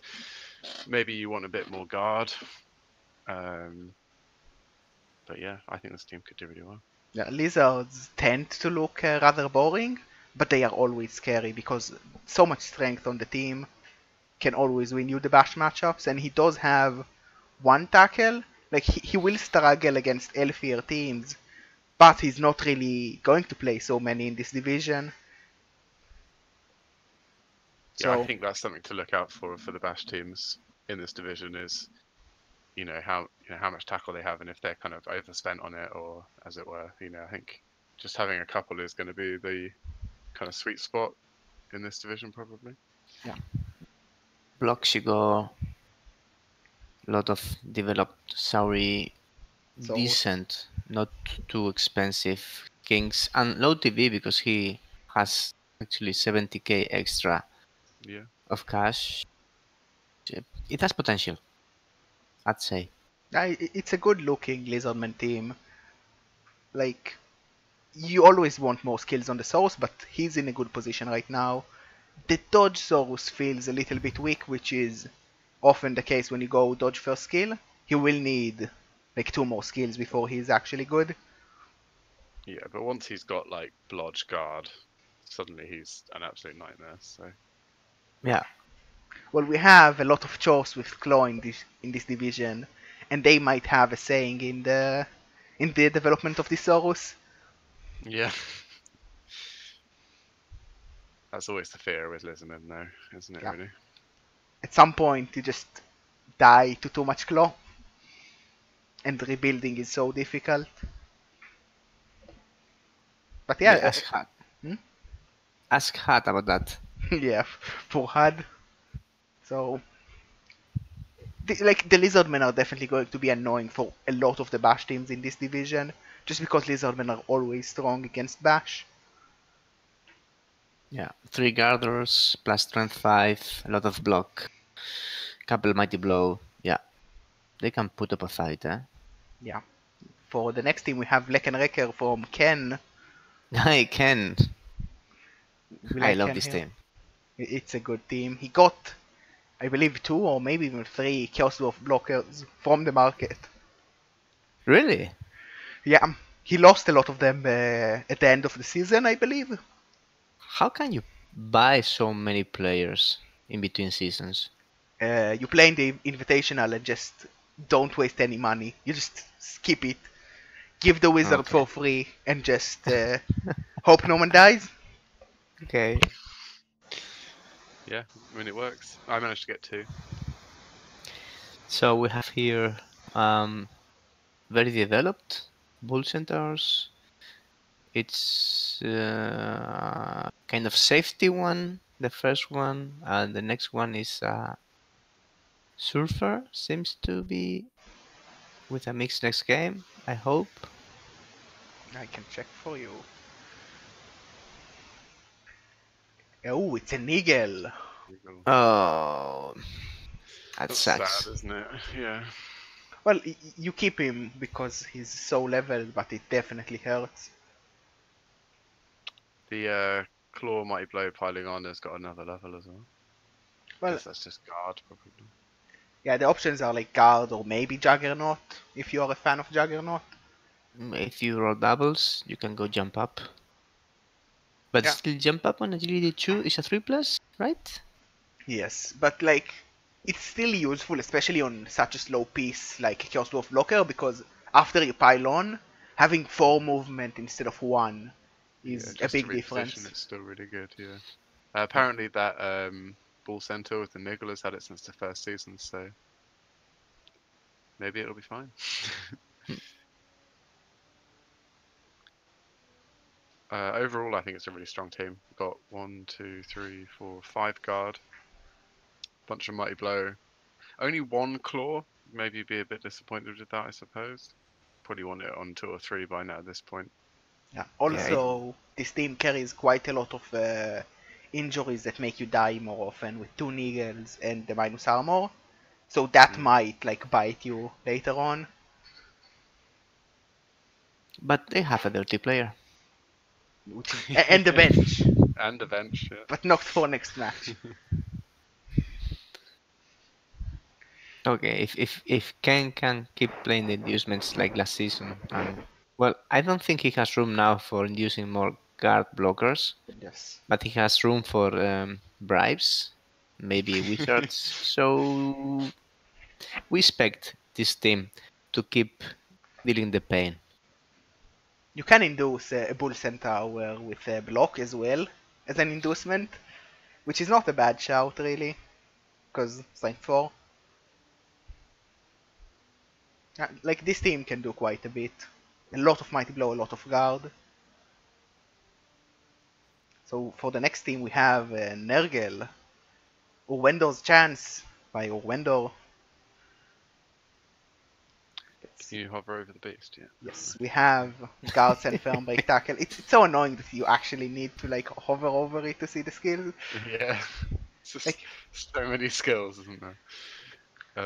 I remember that Haringzord had a death roller ages ago, and he had like 2 skills, so it didn't have the ... yet, but he also have an eagle. So you couldn't know that he has an eagle unless you over him, and it was really confusing.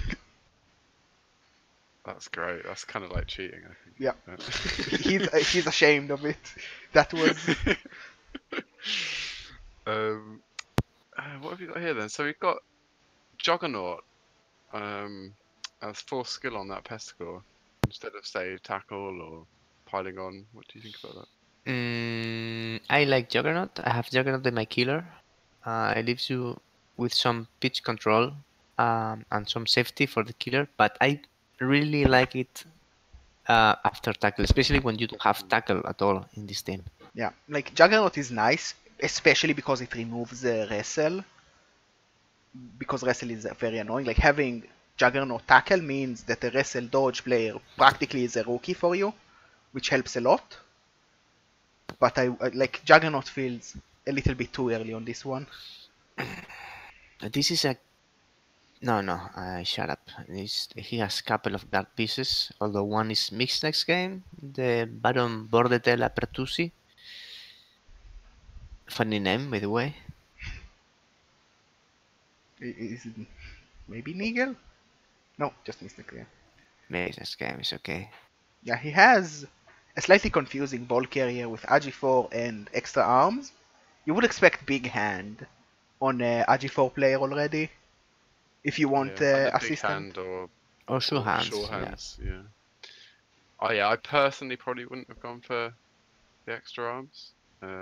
With obviously agility helping out in that regard anyway. Well, he also makes a very good retriever. If the ball gets loose and it falls in some tackle zones, he can just jump in, somehow pick the ball, and then dodge out. Not 2 plus, 3 plus max. Why wouldn't you just get big hand or sure hands to do that though? Yeah. Catching in the rain. Yeah, can't say. Yeah, but a very nice Nurgle team with quite good Nurgle warriors and 2 Claw Mighty Blow as well. The rotors feel a little bit confusing because I would have liked to see Dirty Player on both of them and more bench. Me too. Also, if you're not going to get Dirty Player or Kick, then it would be Wrestle for me as well, probably. But you heretic. Heretic. How are you going to give wrestle to a rotor? Getting in the way and fouling people. A rotor is a dirty player or a guarder.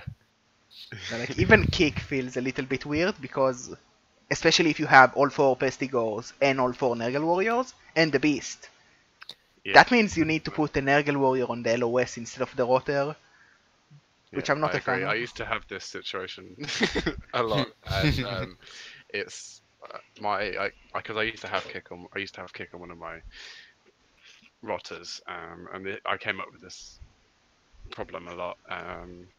It's kind of a tricky one to deal with. I think the answer might actually be to get kick on your ball carrier. Well, the answer usually is just don't take kick because you have better skills for the ball carrier and it doesn't work on a rotor at all. Yeah, 2 heads are much better than kick in your ball carrier, believe me. Yeah, I mean, I've never actually taken it, but I think if I was going to, then that's who I'd end up taking it on now. Also, another question, what do you think about dodge on a Nurgle warrior so early in the development? As an early skill, it's really risky because it only synergizes once your player is more developed and then it starts shining, but also slows your development. Anything that is not giving you cash in an Nurgle warrior, it's a hindrance for its development. Be fair. I mean, I'm playing with block guard chaos warriors, and they take ages to level. And they are easier to score on because they are faster and have agility 3. Yes. So with this player, you are really relying on the random MVP or on lucky cash, and that doesn't really make it unless you are playing a really long-term league, and you can take your time to do those.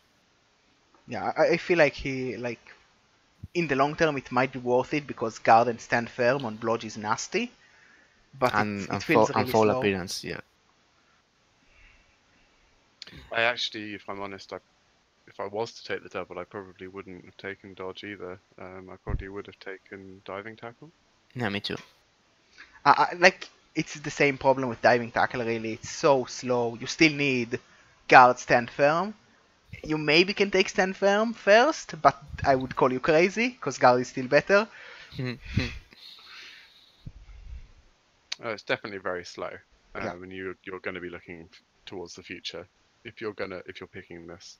The problem with dodges as well tends to be one of those skills you either want to have it just on your ball carrier, because it's obviously good on your ball carrier, but or you want it on everyone you can get it on to kind of overwhelm the opposition with dodge. If you're just going to have it on one or two players, it's not as good, I find. On the other hand, I'm trying to foster the builds of unique players or not non-standard ones. Having a strength for player with blots and foul appearance makes a very decent roadblock. So I'm going to give him that. Yeah, if you Yeah, get if he stand you know if firm he can get intent, like that could be good. We will see how this team develops. I think he's I think he could do well. The developed warriors and stuff. like it's a good setup. You always need more skill on Nergal because it's Nergal. You never finish developing. But like this can be a scary one soon, and it's not an easy match even now. For the next team, we have BDSL by Sevaho, which I believe might be from the Rookie League. Svaho, it rings a bell. Rings a Yeah, like, bell. I know Sevaho. He plays D&D with He does me quite a lot of in T. advice, I think, in the rookie league. Yeah, he's a top bloke, really. And he has a very nice team as well. With 9 Blodge, I believe. Which is a lot. Blood is kind of the holy bible of elves. It's proved. It's kind of. I feel kind of sad that we've seen like 6, 7 terms of elves so far, and none of them were wood elves or high elves, We have right? seen Pro Elves. And Yeah. There was some pro elves, but yeah, I think there was one pro elf team, and other than that, it's all been dark elves. well, High Elves are not popular because a lot of coaches, very rightly so, believe that Pro Elves are just the better version of High Elves. But Wood Elves are like one of the strongest team, like in any team value play. So it's surprising to not see any at all in 2 divisions. The names are funny.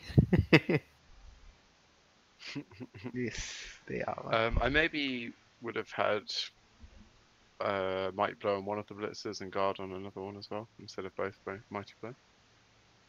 No, I will agree that having 2 Mighty Blow is a little bit too much, and Guard is so good on AD4. Yeah, but there's not such a thing as too much mighty blow. Please. 16 Mighty Blow is too much. No. Yes. On a slot Then link team. then because you have no slot for the Aha! Hooray! I won! So what we have here? Sucker Witch, nice. Bloodstep Witch, very nice. 2 hitters, 1 plus movement. Blotch tackle, okay. And then 1 runner with blotch and pass. That's pass.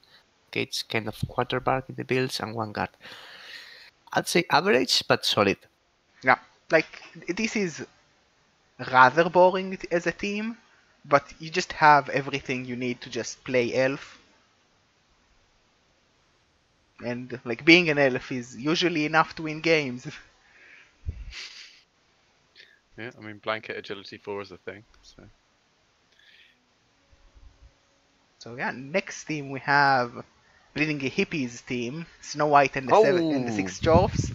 one of our favorites. Yes, definitely a coach I respect.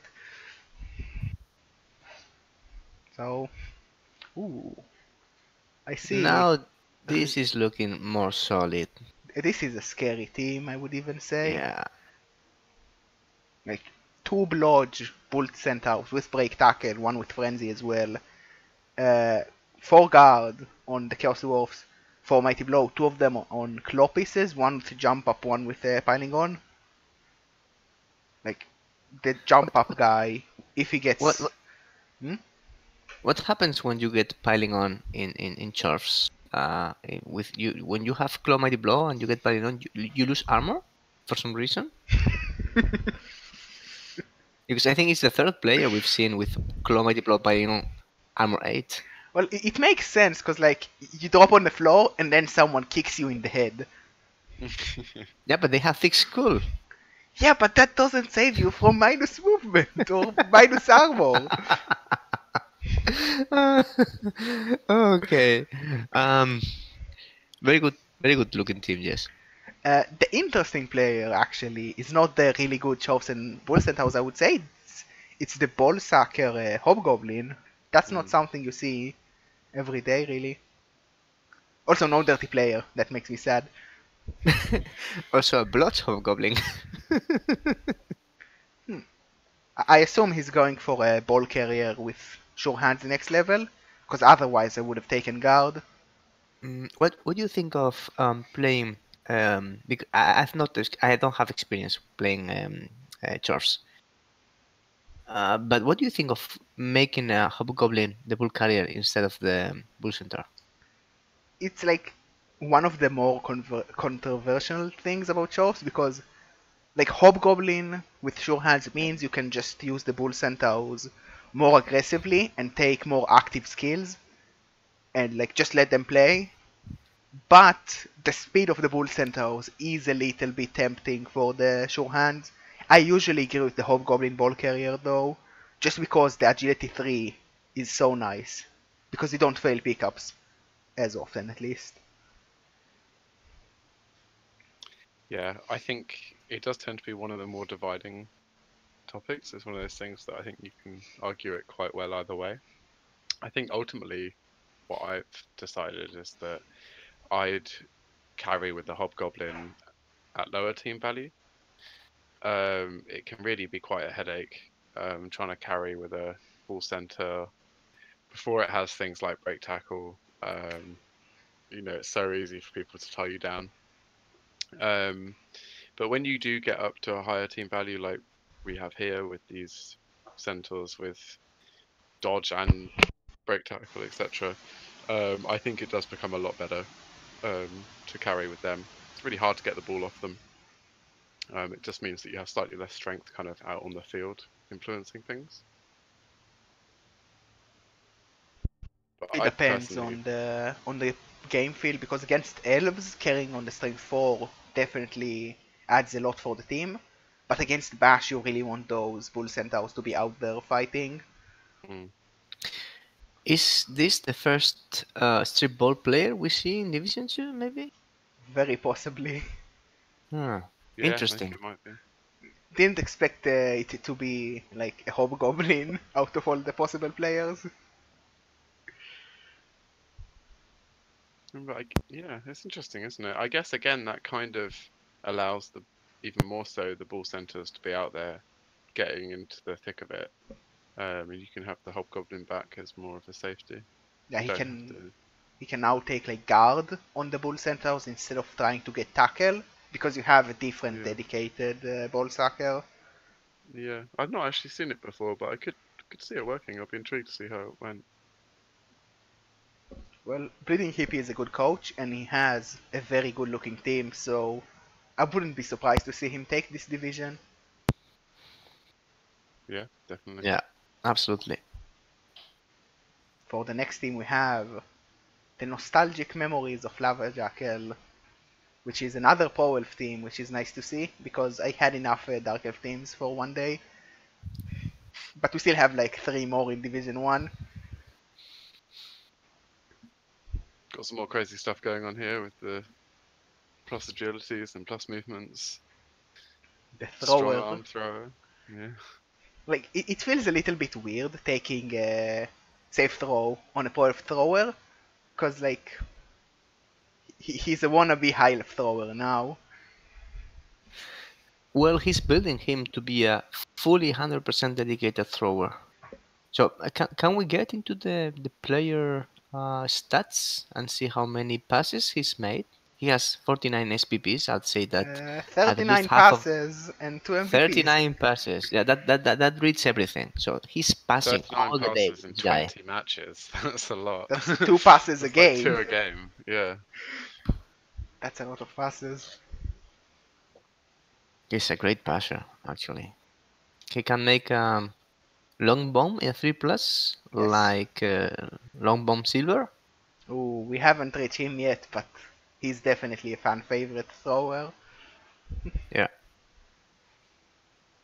Agility 5 on the guard is really nice. You can give that leap or something later down the line and you can get that guard anywhere. Could be really useful. Well, it's a good looking Pro Elf team. Like, you have quite a lot of dodge and some blood. You have 2 very good blitzers. And the catchers, one of them is a little bit lagging behind, but like the Agi5 Leaper and the Movement 9 are both really good. If there Yeah, is... it's a team that's just going to really try and outscore you, I think, isn't it? With the agility, high movement, and that thrower. That leads me to believe that they're probably scoring any chance they get. Yeah, like the 2 things that are kinda disappointing for me is, one, we don't have any dirty player elf, which is like a little bit odd because that's what Pro Elf do best compared to other elves. And we don't have any elf which has the David Bowie face, which makes me sad.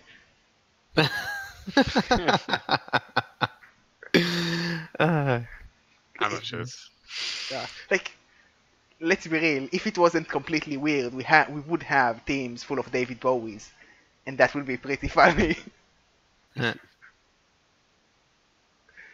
yeah, a very strong elf team, and it's one of 2 elf teams in this division, so they might be able to capitalize very strong on people not taking tackle, just because they know the next matches are like elf and then chorf, nergal, chorf. Yeah, I mean, it can often go that way, I think, as an agility. If you're coaching an agility team, a lot of the time it's really nice if you get put in a division with a bunch of bash, because they're just going to kind of pretend you're not there, basically. Yeah, they just take it's going to be that one annoying game they have to play, and other than that, they're basically going to pretend you don't exist. So a lot of the time, you can get away with a lot more shenanigans than you'd normally be able to. Definitely. For the last team of Division 2, we have another Underworld team, which is always nice to see. This one is very good looking in the more traditional manner. It's Warpstone Sneaky Servant by Carlos Sibbs. But they are missing quite a lot of players for the next match, and that's a deadline rat as well. Yeah, I think that somebody here is guilty for that, right? Yeah, we played today, so this is Poor my guy. doing. Yeah. He had such a nice team. He was, I have to say, he was pretty unlucky. He used his Apo on like the second turn. It didn't do anything either. That was on the minus agility blitzer, I believe. And he ended up just losing too many players and got a bit swamped, basically. Well, the team still looks okay. Like, losing the line rat is slightly annoying, but they are still good as rookies. And he still has 2 good like Storm Vermins and a very nice strength 4 movement 8 thrower that probably is used more of a blitzer than an actual ball carrier. Yeah, he did. I think he did carry the ball with him, but when he on his defensive drive, he had him up there in the thick of things. He wasn't just hanging back with him. And yeah, it's actually quite a scary team to come up against. If I was being completely honest, before our game today, I maybe thought I did have the advantage. He was still down in team value quite a lot. About 400,000 or something. But I was worried that it could hurt me. He's got these good blitzers here that can do damage, and I think the game we played today could have been a lot different if they had kind of been on firing on all cylinders, as it were. They didn't really manage to do too much to me. But in any other game, that could be completely different. He could actually end up causing quite a lot of damage to himself, and it can go a completely different way if he manages to do that. So. Yeah, both blitzers are amazing. That's really clear. Throwers are kind of okay too, and gobos don't have too much over development, so they are not bloaty. Funny thing about this game is that TV is 1210, so it's going to get possibly a huge amount of inducements, and we all know what these kind of teams, especially the Underworld and Skaven, can do with some inducements. Well, so yeah. Underworld does it a lot worse than Skaven because you don't have your own good gutter runners. Like you have to rely on Skitter, Stab, and Hackflem, which are nice, but loners. Yeah, you but have Chainsaw as well. Yeah, and Skitter is also a gutter runner in this crazy team. I've played against an Underworld team with Skitter, and I really couldn't stop it. Well, because he has Shadowwing, and we all know Shadowwing is the king of skills. OP. Won the Super Bowl. Yeah, like this is a very nice Underworld team, but in the end, like Underworld will always be like on the weaker side of teams because they just lack good players, and the Gobos are Gobos. Yeah, I think the thing that Underworld struggle with a lot is that it's almost for the other team. You always kind of have quite a good moves to make against them. Like you can base up their goblins, just stay away from their mighty blow claw, and base everything else basically. With guard, higher strength, and it just I think you kind of always feel like you're playing on the back foot as an Underworld. Of course you are, but you're playing Underworld. You're okay with that. Like it's one of the weaker tier 2 teams, and some people would even consider them tier 3 at times. But like they are definitely fun to play. The only thing maybe both Underworld team we saw were lacking is a better troll, because the troll can be very nasty when he gets claw and tentacle and stand firm. Okay, these are 3 skills. I'd probably lead with claw actually, just to speed up development more than anything else. Yeah, I agree. I've seen it with my own team. Claw Mighty Blow really speeds up development. Yeah, and then you just become a very annoying roadblock with Claw Mighty Blow that is not wild animal but really stupid, which is a lot better. So yeah, this is a fun, more of a fun team to end the division of Chorf and Ergel. So, any thoughts about this division? Who do you think will be the main team to look after? I think the Dark Elf team. And was it Bleeding Hippies? Oh, Bleeding Hippies, Chorfs, yeah, for sure. Yeah. I would say that your team, Pink, is also in my top list for performing well enough to earn a playoff spot. Yeah, there are 3 slots for Division 2 this season, so I think so. I would expect to see one elf team manage to sneak it, even though there are only 2 elf teams. And after that, like Bleeding Hippie is definitely a contender. Infinite Pink, you are a contender. And like the Necromantic team was pretty solid. The other Chorfs team are pretty solid. So it's going to be an all-out bash war to see who dies the least. And that guy probably will take the spot. Yeah, it could actually see it. I mean, obviously, all of this is taken with a pinch of salt. Anything can happen, but you might find that a lot of it will be depend on what happens in the first like 3 or 4 games of the season. Like, if a couple of teams get really beaten up at the start, it's difficult as a bash team playing against other bash teams if you're really down in team value.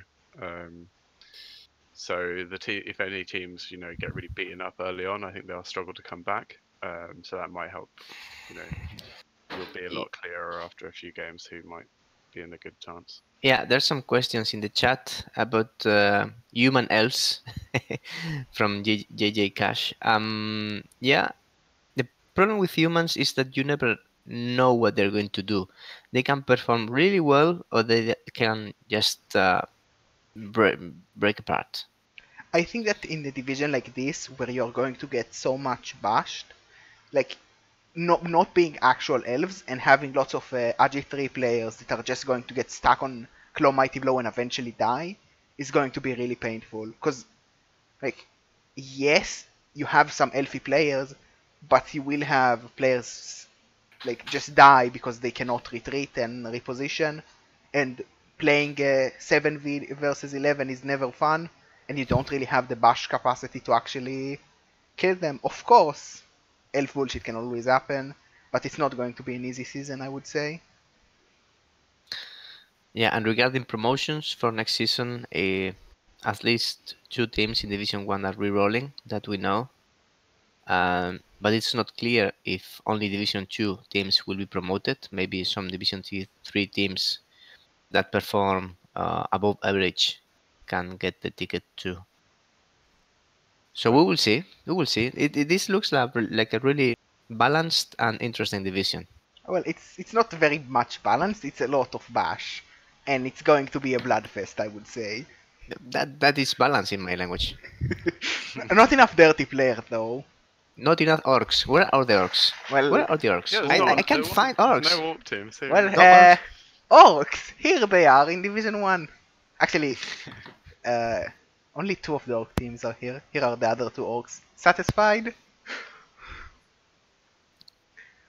Well, we actually start with elves, with the high cells of Venachar, the oldest team in Gman. He's got some proper bullshit players, he does. Yeah. Ooh, we have a new legend as well, because... Oh, come on! Congratulations, Venachar. He played his match half an hour ago, and we now have the second Gman legend, and it's actually a good player this time. Unbelievable. And he has another one looking at Legend, the infamous Movement 9 that was Movement 10 but now is Movement 9. With AG6, of course, because Movement 10 wasn't fair enough. Why not? Like, Yeah. there was a point in time where he was Movement 10, AG6, and Knife Juggler got a hit on him and did absolutely nothing. Like you would expect. Yeah, he was movement 10 before he met my team, and then he was movement 9. You ruin everyone's fun. Sorry for that. It's not my real purpose, but okay. Still, this Juan Gunjon player is really dirty and must die. Yes, and you have a Nigel Strength 5 lineman, which is also on the to kill list. This team is so absurd. Yeah, you have very few players, but those players are pretty insane. So definitely we can see a lot of nonsense from Venachar, and he is a good coach. Like, it's a little bit simple, and they lack on dancer development, but you can never count Wood Elf out. And I believe this is the only Wood Elf team in the top 3 divisions, which is weird.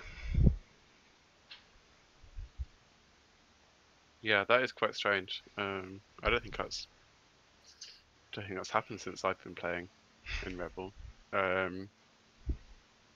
But I mean, the whole only having a few players, but your playing being absolute, raid bosses is quite standard for what else, isn't it? And he was in Div 2 last season. I played against him, and he knows what he's doing. He's in the clan that I'm in as well, and The I'd classic say he's clan. got the Gman clan. Oh, the G. Yeah, classic is Viking Corp, of course. Yep. And yeah, I'd say he's got a pretty good chance this season. Yeah, he has by far, I think, the best throw in the game. Well, at least in Rebel. He's pretty good. His movement 7 through hands blotch. I can make long bombs in a 3+ with a reroll. I would have liked to see him roll Agi up on the legend just to make it on a 2+. I think he has already rolled a legend, right?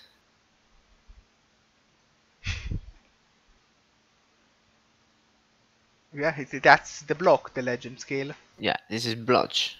Blotch through hands, safe throw, accurate strong arm, pass. Perfect. Simply perfect. Very nice. Yeah. And then the dancers, as you said, are not really developed. Well, one of them is has already 3 skills. One is Dauntless. I think that this is in line with Rift Cannon's Dark Elves approach of, okay, I'm going to play in a Bass division, so let's face it, I'm going to have to block high strength players. Dauntless will help with that, so I'm okay with that. And then the fresh War Dancer that he got after losing Captain Cash last season, brawl plus movement to start with. That is pretty nice. Yeah. I miss Captain Cash. He was so good. But alas, he died. Yeah, so we have 2 huge targets on this team because Venture has very silly players. But is it going to be enough to deal with all the orcs? Because they might just get to explode every single game, and 2 elves don't make a good team. Talking about very few elves, we have Dreamify's Jungle Corsairs next in line, and this is a Dark Elf team which was good, then had a tough time, bounced back, and now is back to a pretty dark time with no Witch Elves and missing a Blitzer as well, and only 10 players, but he does have some money in the bank finally. I think that he was playing his first game of the season. Yeah, he played it a little bit earlier. I saw it on Twitch. He streamed it. Which was the result? I could not follow it. I remember that he lost to the Orcs. Oh, yeah. Okay. But yeah, like a dirty player that is actually quite bloated with sneaky git and dodge as well, but it probably still makes Viking Corp very happy inside. Yeah, well, dirty player strategy with elves is always worth considering, especially when you can think that losing a player when you play elves is not such a big deal as when you play bash teams and you try to control the pitch. The funny thing is that this dirty player is sneaky git and dodge also. Yes. So it's a bit bloaty, but it has its uses. Yeah, like this team has some few developed players, and those players are nice, but you can definitely feel that he is missing a Blitzer and the Witch Elves from this team. Yeah, I think he's going to struggle a little bit. I mean, in all honesty, I feel like some of the Dark Elf teams in the lower divisions were stronger than this. Yes, but he just in terms of development, you know. Yeah, Dreamify is a good coach, and he manages to pull off records, so he doesn't drop division. I believe he has been in Division 1 since Season 3, so this is his 5th season in a row being in Division 1, which is impressive. Mm. Oh. Yeah, and I mean, he's got a couple of weird things. I have news regarding the Division 3 status. You remember that Davos Dark Delight's amazing Dark Elf team had a plus strength witch block tackle 1. Did he die? Because I'm pretty sure someone bountied her. Yeah, he had it. No more. Ooh. Someone will be happy with the bounty claimed.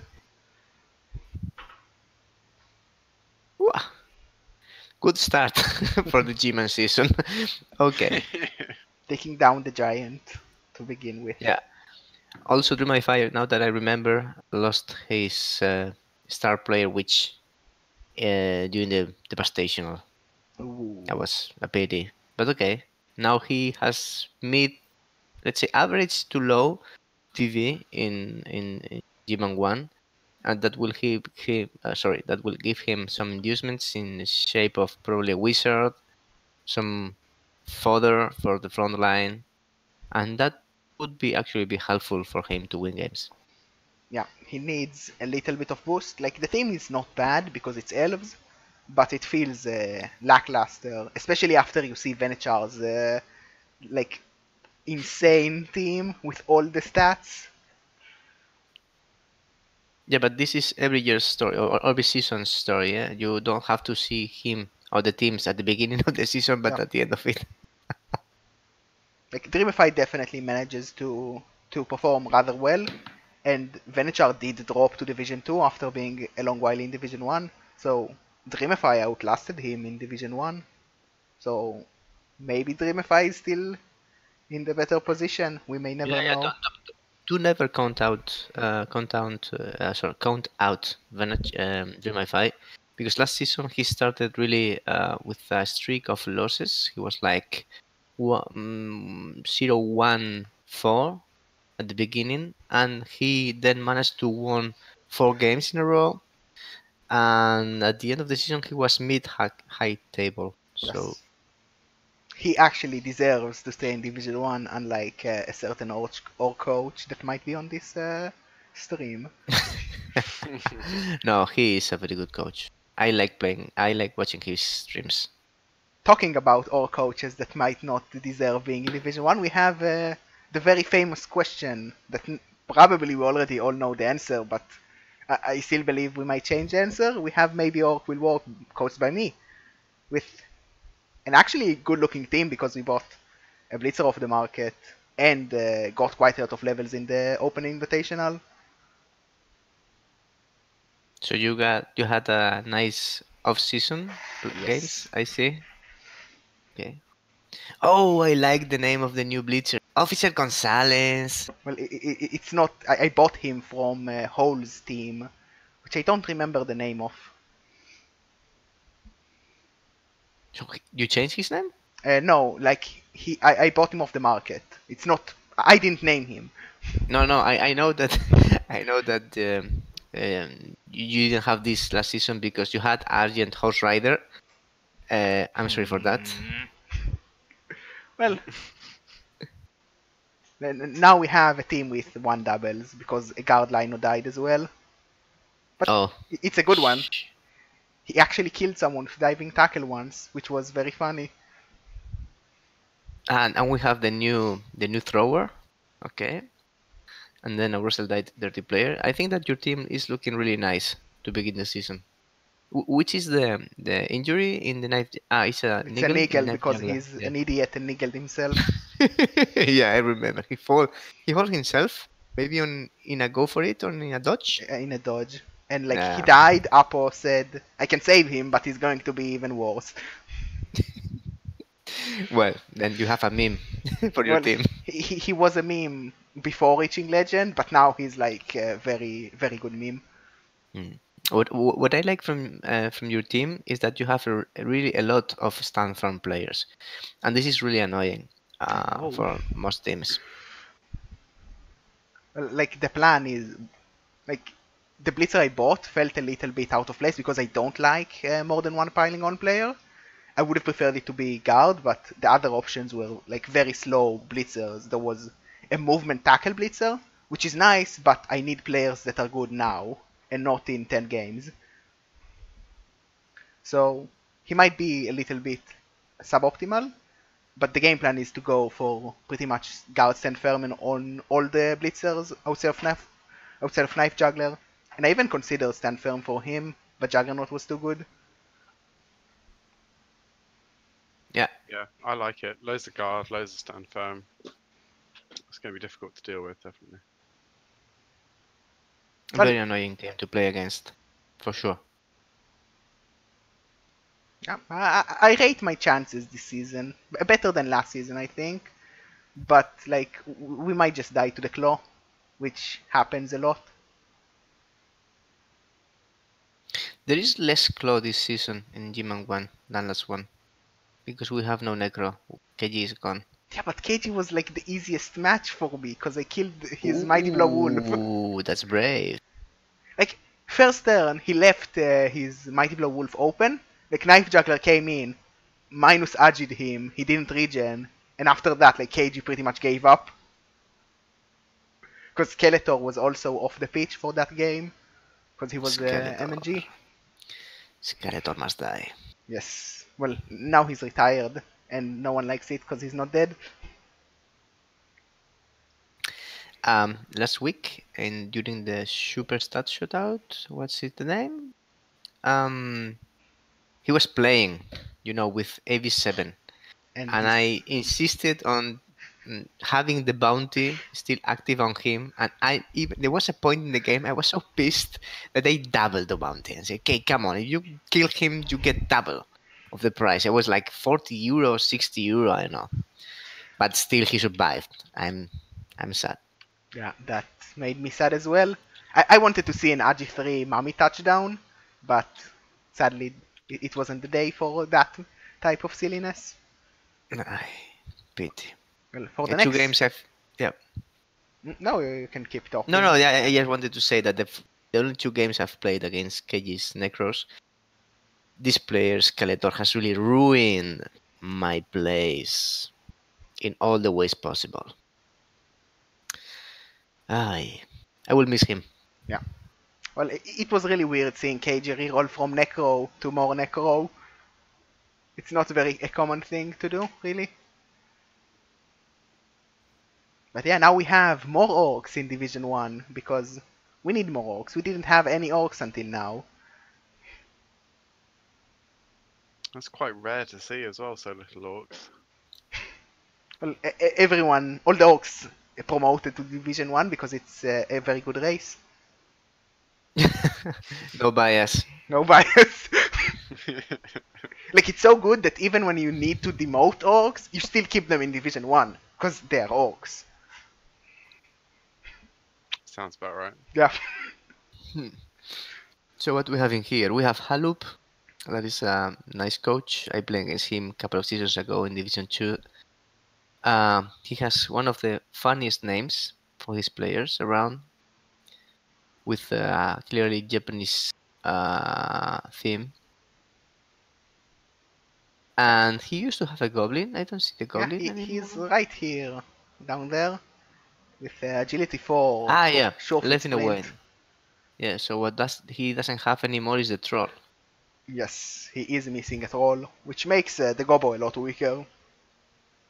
Especially when this goblin is very expensive. No, but it's a very good goblin, eh? Well, for the one turning. When you throw him, he's pretty good, but without the troll, he's not going to one turn. He's not going to get eaten, also. That's pretty important as well. But yeah, like a really good ball retrieval. Agility 4 obviously you can get pretty much anywhere. So. Well, the big problem is that if he holds the ball, he probably dies, because people will target him and he's a goblin. Oh, you just don't start holding the ball though, do you? You've got to you pick it up and run away with it and score straight away. But yeah, like, this is a quite nice orc team. Like, a little bit lacking on the Black Orcs, which, like, leveling them is really tough. My team has good Black Orcs because those Black Orcs are all like 3 seasons old. Yeah, still there are 6 strength 4 players. That's very nice for a Bash team. Yeah, that's pretty insane. Only 3 guard though, which feels a little bit weak. Yeah. Let's wait till his Black Orcs level. If they survive the Claw Mighty Blow War. That's a big if. But yeah, he has very good blitzers. He goes for the ball carrier blitzer, which is a strategy I personally don't go for, but it's definitely a good one. Also, Which one? Because the sound was split for a second. he goes for the ball carrier blitzer with the RG4 and sure hands. Okay, I've seen this in the past. I've tried it myself when playing orcs, but I really struggle playing orcs. They are too slow for my style. I always try to go for the ball carrier blitzer, but I feel that that makes you lose a blitzer for blitzering purposes, Yeah. and that weakens you somehow. On the other hand, the thrower is not that good, so it's a compromise. Yeah. Especially with him going for a frenzy blitzer, I feel like despite having two other really good blitzers, he will feel lacking a little bit on guard and tackle because he has blitzers that don't really do guard and tackle as well as the others. Do you think he will buy a troll? I assume he will with the goblin because I don't really think the goblin is worth it without a troll. Especially such an expensive goblin. That goblin costs the same as the blitzer with agility. Yeah. Yeah, I'd have to agree. Without a troll, it's a lot bloatier, isn't it? It's not quite as worth its value. Like this is a nice orc team, but they need like the troll and they need a little bit more levels on the black orc and Derby player as well, which is just a little bit too much maybe for what you can get. Where like three teams in the divisions are probably just going to destroy you completely. Yeah, I think the lack of guard is going to be quite problematic Yeah. when it comes up against other teams like yours, for example. Yeah, exactly. How do you see this orc team in a orc versus orc mirror? Because he's going to have 3 games like that this season. Well, the strength is going to be a huge asset. The problem is he might just lose both on the kill game because he doesn't have like a mighty blow piling on to grid on those stuns to make them injuries, and the weaker black orcs hurt a lot. But like he can definitely do things with a blitzer that is strength 4 and a lineman is that is strength 4, assuming they both survive, because losing one of them pretty much removes all of your advantage. Yeah, I think it's going to be all in the development of the black orcs. Yeah, We but will see. yeah, for the next team we have a very floaty Dark Elf team, Black Pyramid by Rift Cannon. Ooh, Rift Cannon. This is a good one. And I 14 think that players. they have just won their first game against High Sails. Yeah, the game where Longbong got to Legend. Rift Cannon won Possibly. it. Let me see. Yes, I've checked in the history. It's been played. Yeah, indeed. It was a one. It was a 3-1 win for Rift Cannon with no casualties for the Dark Elves. Well, I see a minus strength lineman, so I assume he died in the match. Yeah, he did. Right. But like this is a nice Dark Elf team you have. Oh, this is a very, very dangerous Dark Elf team, believe me. Yeah, you have a lot of movement, you have a lot of blood, you have a lot of sidestep, you have one Agi guy to do the nonsense, you have very strong witches. Like this team just sells itself, and it's definitely Got a one good, to rate highly in this division. yeah, it's got a good Saka, which makes the agility 5 even better as well for retrieval and everything. That's a Yeah. scary team. It's a very, very complex team to play against. I always struggle against Rift Cannon's team, not only because the team is really nice, also because the coach is really good. And they got rid of the runner they had. Uh, I think he was Nigel or something like that. He was a developed beast, and instead the team got a bench. Because look at this. This is a 2130 Dark Elf team in Gman 1. This is outrageous. This is I don't understand how this is allowed. Yeah, And it's a 14 player team. Yeah, it's 14 players. One missed next game, so 13. yeah. That's Well, huge for Dark it's 13 because the minus strength is good as dead. Yeah, but I think that Rift Cannon has been in Gman 1 for 2 seasons already, and he knows what he's playing, and he has adapted to it very well. And last season he was about to enter playoffs, so he was just in the limit of getting the last playoff spot. That now it's open because it's 5 playoff spots Yes. for Gman 1 this season. He definitely is going to be a massive contender for the playoff spots. Absolutely. The Juggernaut Witch as well could be particularly helpful. I noticed he has the crowd surfing pitch, The beer stand. the beer stand, the +1 on the crowd surf, so some nice synergy there as well. And Yeah. this stupid lineman that is only a lineman, but this is a wrestle, dodge, leap, tackle, strip ball. So he's really a dedicated sucker. He has the tools to deal with everything he can meet, and if his elves keep being has metal says robbery and immune to claw mighty blow, he can easily place in the top of the league. Yes, definitely want to look for the next team. We have a team that is always the one to look for. We have Slaanesh Slaughterers, Sage's Oh, team. Ooh, and it seems like they are missing a Chaos Warrior for next match. I believe this is... Oh, it's from... They played their match and now they are missing one of the Clopomb yeah. Chaos Warriors. Yeah, I think this is Menus Atras doing, and I think that Metals is very happy about this because he's playing Sage next season. Yeah. So next season, next round. So round 2 is going to be a game that I'm not going to miss. The Slaughterers against Metal, Yeah. things that make you go, huh. That makes me actually really sad because I play Metal on week 3 and I really want his team to be completely dead by that point. I think that you are playing. Metal told me you're playing all the claw teams after they play each other or something like that. So you are one of the lucky coaches Actually, around. no, I get to play Sage after he plays Elves, and I get to play you after you play an Orc team, I believe, on the last week of the round.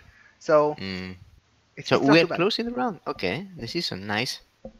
Yeah, I get to lose all my players on the last game. We will see. Better than losing them on the first game, right? Yeah. Yeah, fair enough. So yeah, So what do we have in here? Last season the Slaughterers got the battering in the early to mid games. They got unlucky with some injury rolls against, and they dropped below 2,000 team value, and now they are at 1,900. For a team that has been around 2,200, that means a big difference. But still, this team is really, really, really scary. yeah, and when the Chaos Warrior come back, like Yeah. he's going to keep on being very high TV and murder pretty much everything. Like it's a lovely team and a very dangerous one with two dirty players as well. Sage does like his fouling. He got kicked in one dirty player. It must be a result from last game. Yeah, if I remember, he got the MVP and leveled up, and Sage was annoyed because you never want the dirty players to level up. Yep.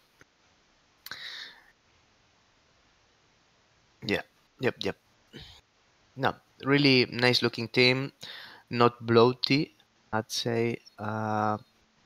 Coach is amazing, and I think that it's a clear favorite, not to qualify but also to win the division. Yeah, well, if there is someone that can stop him from winning the division, it might be the next coach. We are covering the Cornego Carnages by a certain guy known as Viking Cop. My team got It's your turn now. my modern frenzied psychopaths. Yeah. It was a fun season, last one. I played my game, got really lucky, in several games, I must say. So it's not only my merit, but the dice went on my side, and eventually I managed to win it. So I was really, really happy with that. The bad point, You don't like not playing with my team, because you have a rest week, was kind of annoying. Yeah, I also don't like that. Like the only reason why I kept the team is because I just enjoy playing it. Because it's not like it's now a good team, but it wasn't a good team at the end of the season. Uh, so playoffs went nice team wise. I mean, I did not lose players like in the two previous playoffs in which my team got decimated, and on the other hand, I got some development. So I must say that the team is looking better than ever. Yeah, it's a lovely team. You have three Claw Mighty Blow guys, four Claw Mighty Blow guys, three warriors with two of them being guards, one of them being a diving tackler. It's pretty nice. You have a killer beastman with Claw, Mighty Blow, Tackle, Juggernaut, Block, and also a Strength 4 beastman with Mighty Blow, Block, Guard, with so a total of 5 guards, which is very good for Chaos, and a lot of kill power. Seems like you're missing a lot of players for the next game, though. I think I lost two to mix next game, or no, Timmy Trampler got a minus movement, so he will get fired probably, depending on the result of my first game against Bobby Bintang. But yes, 12 players is 12, no, 13 players is okay to start the season. And yeah, I got my killers in place, I got my support in the guards, my ball carrier got kick during playoffs because why not? And the Sacker is underdeveloped, but I feel really comfortable with the team in this status. Yeah, it's definitely a good one. A question I would like to ask you is kick over two heads. Yeah. Um, I don't know. Are you I regretting was it?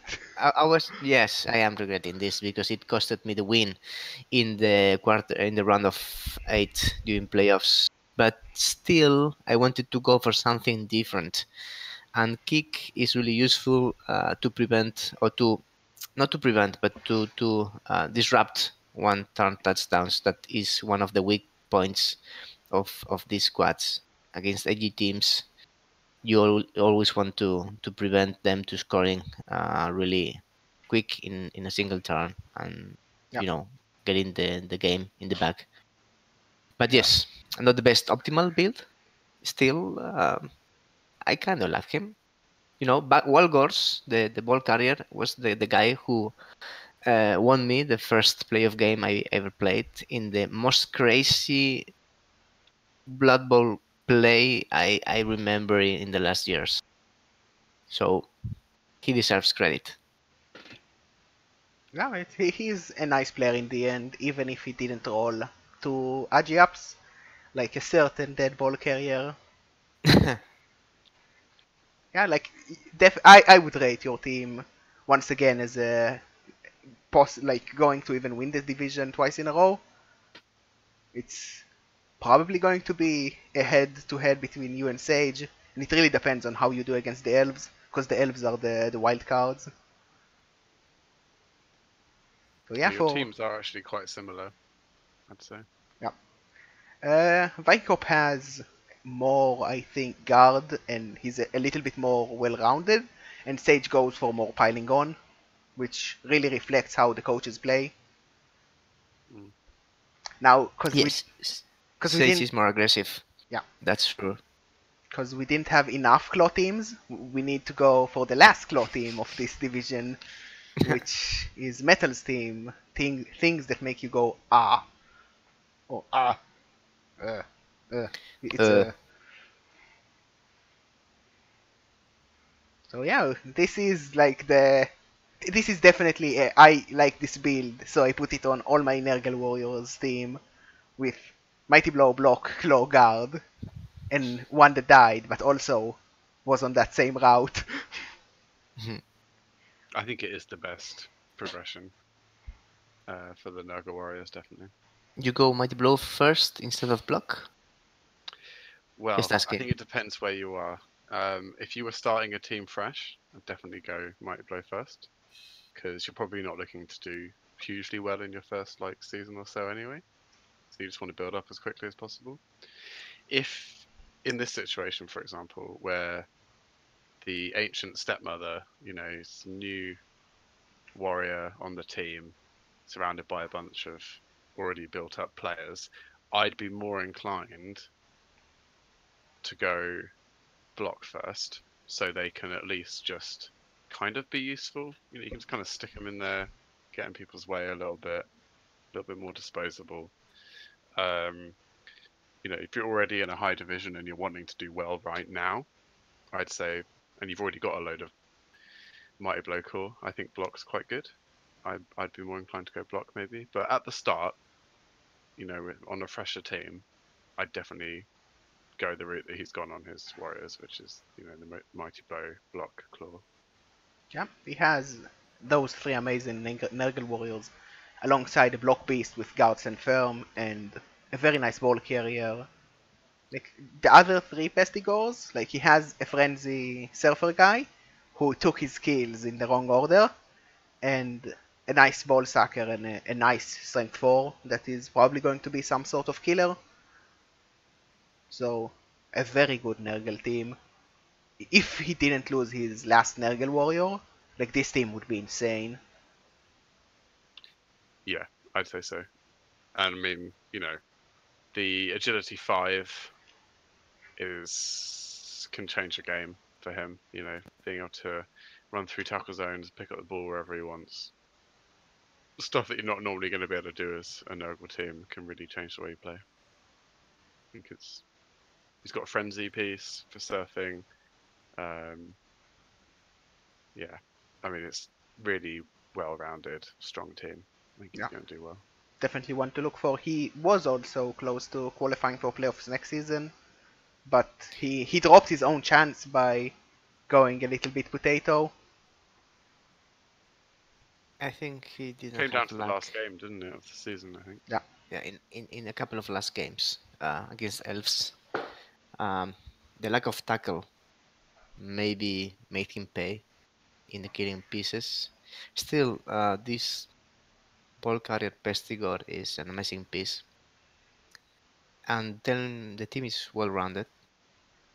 So I say that this is the time for Metal to get his place in the playoffs. Yeah, I'd say if he was going to do it any time, this would be the season for it. He's got a really good team at the moment. Yeah, next season he's going to roll with Viking Cop, and that is not going to be the easiest of fresh division because it has Viking Cop. We will see. For the next team, we have the Umis from HST. Another classic. Well, it's a fun one, but a little bit of a weird one because the coach is slightly crazy. Only slightly. Well, we had the coach that is really crazy is a little bit more down the line. So yeah, we have another big version of Big Al, the fourth one, just with guard. At least he's not a rookie. Yeah, a very solid lineup of blitzers. We have John, the plus movement minus movement blitzer that is also close to legend, but he's not even going to be the second one that reached legend, so he's pretty bad. You're not just trying to be annoying. Yes. Oh, against T, I'm definitely trying to be annoying, and he knows that. Oh no, the blitzers are amazing, eh? And he also got a new one from the market. We have classic, a very old blitzer that I remember from when he was in Gman 1 on season 4. We have Pedro from the jam of Bobby Bintang, I believe. So he might face his own player. Yeah, like this team feels a lot like humans if you ignore the Agi5 thrower. But the Agi5 thrower is not the best piece to have Agi5 because he cannot really go in and pick up the ball because he's slower. But it's definitely a nice team. The only problem is that he's going to have a very tough time versus Bash, I would say. There are 1, 2, 3, 4, 5 guard pieces, but no plus strengths in the team. So even if he is stocked in guard and it's good for him, the Bash war against orcs, against chaos, he doesn't have the upper hand. Yeah, like because especially in Division One, everyone that is Bash is going to have a lot of guard. So you don't have that as an advantage, and you're definitely down on strength with 2 catchers, and only as and the ogre as a high strength player. Yeah, it's gonna be tough. If he Yeah, was in Div 3 with all those agility teams, he'd be laughing, I think. But against all the bash teams in Div 1, it's just definitely going to be a bit of a tough ride. yeah, he won easily Division 3 because his team was really strong for the spread of teams that he found there. Then he went to the playoffs and he tried to play the Bash War against Orcs, and things ended badly for the Yumis. I think he earned that lesson. I mean, Well, you have to adapt when playing humans. it's still going to be a hard season because he's going to face the same matchup pretty much at least half of the season, if not more. And against the elves, he's still going to have a hard time because we have some very buffed up elf teams in Division 1. Mm. Definitely Are we not going to saying be that an easy we season. do not trust the Yumis to make a good role this season? I wouldn't say so. But Yes. still, I think they're going to struggle. Because they're humans, only because of that, eh? Oh yeah, definitely. I think it's just kind of the nature of the game when you're playing humans. I think they are generally going to struggle more Yeah. against the bash teams than they are against the agility teams, and there just aren't as many of them And the agility this season. teams, like the agility teams in Division 1 are all like completely crazy outside of Dreamify's team. Yeah, and also there is the fact that he doesn't have a deep bench and he has no dirty player. What a shame. Shame. We need like a little stamp or something, don't we? We can just like the stamp of shame. Like we need a count of how many teams are disappointing. Yeah. We should do that. Little like ding or something. And Yeah. can, like Dang. notch up the number of teams. Ah, nice. Like that. Yeah, that's a good idea for next week. So, next team we have the Ravenclaws by Gaudi. Ooh, Skaven. we are talking now. We are talking about a very nice Skaven team. Start from the beginning. These are 1910 Skaven. This shouldn't happen. They have a team. What is this? Well, the They have orcs a can team. fix it. Oh, No, I love this team actually. I was raving about it last season, and it's It- still great. If anything, was it's got it better. Was it against you, playing against you, when the thrower made this long bomb from the middle of the pitch to the end zone? This pass? Yeah, it was the maximum 13 square range, I think. Wow, what a game that one. But I'd say it's even stronger now, to be honest. He's got guard on these linemen. If they can actually, and actually they're both close to leveling up. If they can get block or something, might not hang around for long, but they can make quite a big difference. Yeah. So he has all the bullshit in this team. He has a thrower who has rolled agility and accurate and leader and block, by the way. So he's a decent piece for a Skaven thrower. Then both Stone Vermin are quite good. One with Mighty Blow Claw Guard. This is unusual. Guard was the first skill choice that was unexpected. The other is more classic with Mighty Blow Tackle and Piling On. I think he lost one gutter at the end of last season or maybe during playoffs. Don't remember very well. But still, he has this big hand agility 5 leap monster that I'm going to bounty right after. He is Niggled, which is a big target on his face already. This is only an incentive for the bounty. I mean, these kind of players deserve to be bounted. It's kind of uh, honoring them. So let's do this. And then he has the one Turner that I'm going to bounty to. Uh, And a very nice ball sucker with horns and two heads. Although I would Yeah, I mean, argue, it's like no, you're but going to that struggle to stop him from getting a hit on your ball carrier, and then you're going to struggle to stop the retriever from coming in and just getting the ball from anywhere. um, he's got the ability to do damage against you with the Claw Mighty Blow. Can distribute the ball really well with his plus agility thrower. He's got Dirty Player and the bench. and a bench. I think this is a really strong team. yeah, they won Division 2 last season, just ahead of Old Almost Bintang. undefeated as well. I think they lost one single game, maybe. Yeah, maybe one loss and a draw, and they both came really late in They the season. lost to He went Filbo most Fighting of them Fist. undefeated. With Filbo at the end of the season, I think. But still, this is a really strong contender for playoff spot and win the league because it's Skaven in all its sheer and pure and crazy bullshit. Yeah. Some people might say that he was rather disappointing in the playoffs. Like, his last match was rather controversial because I casted it and I was not impressed with the coach level, and I You know you, Gaudi is a you good casted coach. it, really? Well, Did you I cast any casted. playoff game? Well, I wasn't even on the 50% mark. I was like only 45% of playoff matches were casted by me. That's You practically need to try nothing. harder. Yeah, Next season, come on, pick up the game. next season 80% casted or go home. Yeah.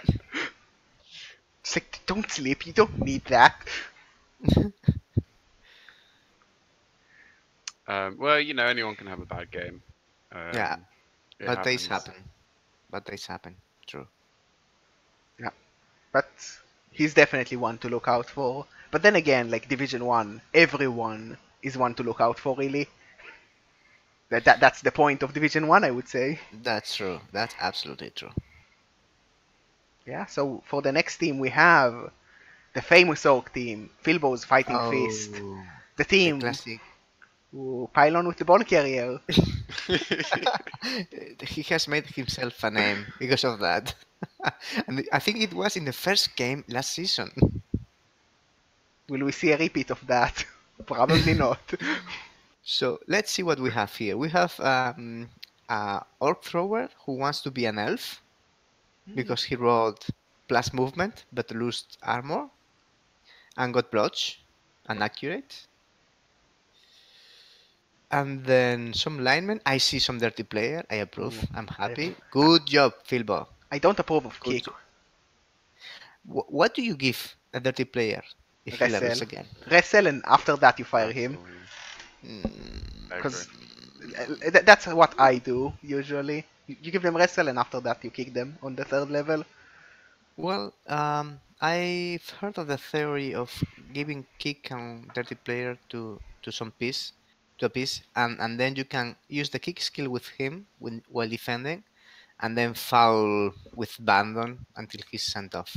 Well, we talked about this earlier. Like, I don't like kick on orcs, or a lot of the teams like orcs, because you have 8 positionals already, which means a black orc needs to go on the line if you want to use kick. And with a strength 4 lineman, that's even more of a problem because 2 black orcs need to go on the line, or a black orc and a Yeah, blitzer, or a black orc and that lineman for you to use kick. And if you also fill the thrower, because he's quite expensive, now you have 3 black orcs on the line. And like, you see Metal sitting there laughing because he gets 3 claw hits for free.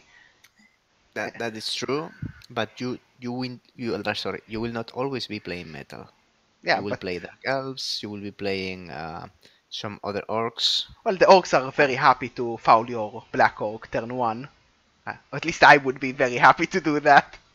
No, I remember the game we played last season. You got 4 removals in the first turn. So the whole line of scrimmage, and then you fouled one of my um, Chaos Warriors to KO. That was huge. And then you did the same to me across. More Yeah, sorry turns? for that. Yeah, then Claw Mighty Blow fired up. Yeah, But yes, that's another story. Yeah, yeah. Still, I think that this is a really nice looking team. Bleachers are kind of mixed, with two of them really developed and two of them being rookie.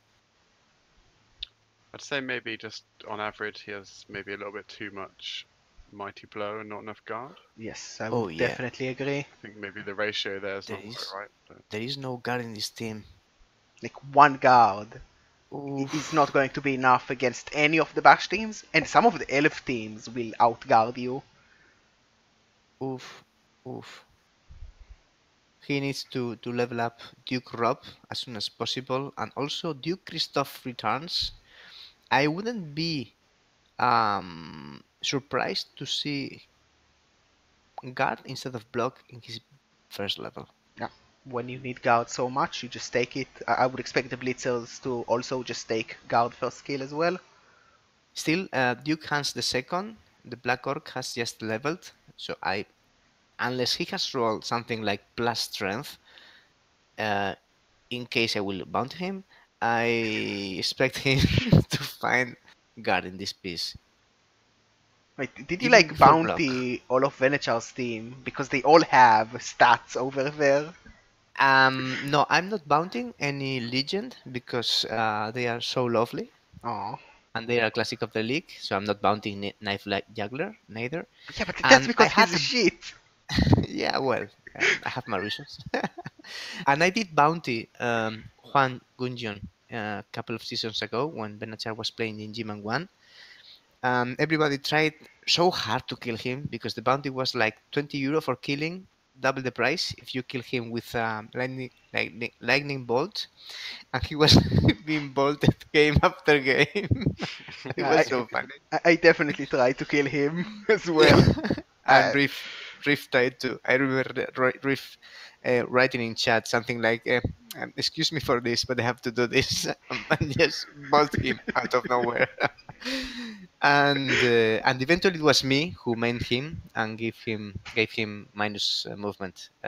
So no, I think now this time I'm going to focus on more promising and non-crippled players, such as the ones from Gaudi and we'll see other teams.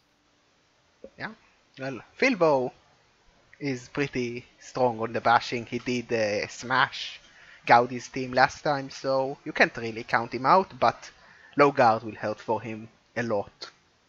Yeah, maybe at mid-season when he has more development, hopefully in some of his high-strength pieces, he will start getting a really competitive squad. Yeah, but it's tough to level Black Hawks, like period. It doesn't matter where you play, but in Division 1, it's even harder, because sometimes they die as well. Yeah, now we have the last elf team. We have Bobby Bintang's Darkstar second liners, and you just like you open the it's team and you I have see, nightmares about this witch yes, elf. this witch elf is nonsense. Like nothing more, nothing less, just nonsense. So he's strength 4, agility 5, leap, wrestle. Your ball is not safe. Never. Is she bountied already? Depends. I'm playing Bobby in the first round. If Ah, this witch elf becomes a real nightmare for me in the game and I don't kill her, I told him I'm not targeting to kill anybody. It depends on the roles. But if she becomes an annoyance, I will bounty her because of the fun. yeah. Well, he has a very promising looking team. He has a lot of sidestep and blood. He has two guard as well and a mighty blow blitzer and that nonsense witch elf. Something that confuses me is the other leap lineman because he already has that witch elf as the ball sacker. So I'm quite confused. Why would you take wrestle leap stray ball on a different one? You might have had it already, but I would consider getting rid of it now that you have the witch elf, maybe. Well, Okay, two tackles, two options are always better than one, and I have the feeling that once you have good developed player with a single role, not shared with the rest of the team, he for some reason tends to die sooner than expected. Well, that's So mostly because when you have a nonsense player, everyone, and that's everyone, is going to try to kill her. The other thing I'm a little unsure about is kick on the lineman that rolled doubles and got guard. Well, he probably needed kick, and now that he already has skills alongside it's okay. It was probably a long-term development plan where he really needed kick for that one game. Yeah, you're right. Now that he's got the other, now he's got blood step anyway. It doesn't make too much difference, but it seemed like an odd progression to go. and he is the player with most SPP in the squad also. Yeah. But yeah, really solid. Got a couple of guard. He's got his mighty blow tackle guy. Yeah, that's a team to be feared, I'd say. That witch Yeah, elf is going to win him games. I'm really looking forward to playing him. This is going to be a really tough and interesting and exciting game. I really hope you kill the witch. I really Everybody's do. hoping that. Everyone, yeah. I really hope I only badly hurt her so she can be a real annoyance in his later games. Yeah. Well, now we have the Wat Tigers by Manusatra. After we have seen a very annoying Dark Elf team, we see more orcs, and once again, people are really good at rolling strength on orcs, unless they are me, then they don't roll. Like, I had like 6 specials across the team since season 3, so it's very disappointing. Okay, I think we are safe to say that the Wack Tigers are back after Ken gave them the beating of their life last season. They are not looking as a destroyed team at all. They are looking pretty solid to me. Yeah, Yeah, they've managed to bounce back, haven't they? they still have rather weak on the Black Orc side, and an Eagle Black Orc definitely is going to hurt long term. Oh, is that a niggle, that one? Oh, The sorry. jump up is the There's one. Nigel, I believe. Yeah. That's just a mistake. But he has 2 strength, which gives him a lot of power, and 4 guard, which is not enough really, but it's not too bad. It's enough to build on. I mean, got a blitz that's about to level up, and that black orc as well could level up quite soon. The one that's got missed next game. Maybe they'll get some more guard or something. I think There's also one Bleacher at 1 SPP from leveling. Yeah. Hmm. You, Yeah. I think the team needs more tackle against the elf teams because we have very nasty elf teams, but we still need more guard because he went for full mighty blow on the blitzers, which is usually something I dislike, at least as a first skill. Because now he really needs those other skills, and he has 5 mighty blow, which, as we said before, feels like overkill. Yeah, I really think, and this is like a pretty blanket rule I tend to abide by for any bash teams. Like until you're getting way high in your team value, I think you just don't need to go much higher than 4 for those initial hits on the LOS and your blitz. It can be nice to have more later on, but after the 4th, I think until you already, there can often be more valuable things to add to your team. It's only once you've already got those as well that it's worth going back and getting some extra hitting power. As a general rule, I think it's more in the siren song of the bash teams, especially the orcs. Hit, bash, bash, hit, might blow. Yeah. So yeah, it's Then a there's Nice looking team. They played their first game yesterday, no, 2 days ago, against the Sage, and it speaks on their favor to say that they lost. They lost, okay, 2-1, and they managed to MNG one of Sage's killers. So I expect a good performance from this team this season. Yeah, and you got to say, to be honest, rolling, having the new divisions come out and getting, the matches all set up and stuff, and then seeing you've got Sage as your first game can probably be a little bit demoralising and a bit worrying. And coming out of it relatively unscathed, I think it's going to be, even losing the game, I think you've got to feel pretty okay with that. Well, everyone knows that Sage does very poorly against orcs. I believe that like more than a third of his losses are to orc teams. I think Pete beat him twice, and you also beat him Yeah, I once. beat him once, draw him once, lost to him once in the 3 matches we had, or maybe lost. No, yeah, lost to him twice now with last season. But like he doesn't like orc teams because they somehow outbash him. Yeah,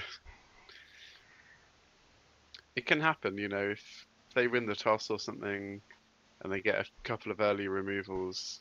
You can often think you're going to have the advantage as a claw team playing against orcs, but if they outnumber you straight from the start of the game, and maybe they got a bit more guard than you or something, it could be surprising. Yeah, it's going to depend all on who hits first and who hits harder. Yeah, By my experience when playing high TV chaos and facing high TV chaos or high TV orcs, the toss is key Yeah, for the game. For example, when I played Papanasti in playoffs and he won the toss and he removed 3 of my players in the first turn, it was like, okay, I was in the back foot since the beginning of the game. yeah, Also happened the same these last playoffs with Superfed, and but sometimes you can recover from that, like it happened with Gerber with you yeah. last season, where you really bust me in the first 1-2 turns, and then everything turned upside down with a lucky claw mighty blow removals. So you never know, but yes, the toss for me it's key in this kind of bust versus bust games. for sure, definitely. Yeah. And for the last team of Division 1 and this recap, we have Bane of the Living of General Marauder, the only undead team and region team in this division. And I a little bit feel sad for General Marauder because like his team, like undead is always weak at high TV play, and this team has 2 rookie ghouls that they probably lost earlier, and it's going to be a very hard division. And Gman 1 has a long story of killing undead teams. Yeah. He gets to play me first week. We are going to play Sunday, Nice. and I'm definitely going to try and murder some ghouls because I really like murdering some ghouls. Poor ghouls. Like So I killed a ghoul from the last undead team we had with diving tackle, which was very impressive because it's a fake skill.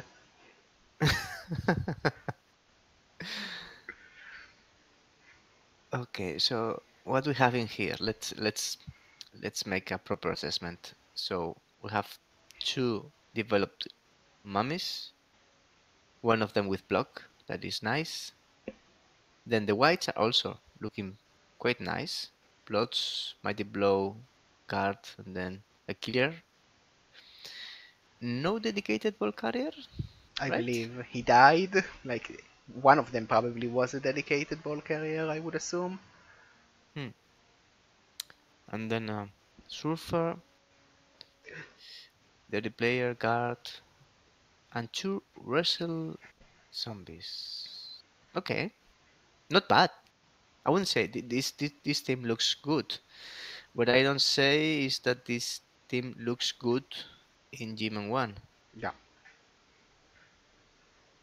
Like I would have liked to see more dirty player to try and just win games by fouls, and 2 rookie Yeah. goals are just going to be such a liability. Like no sure hand is going to be a world of pain because there are easy straight ball lip players, and like mummies are nice, but you are not going to have an easy time versus like orc teams with 6 strength 4 players in total, or against claw mighty blow where they just remove one of your mummies.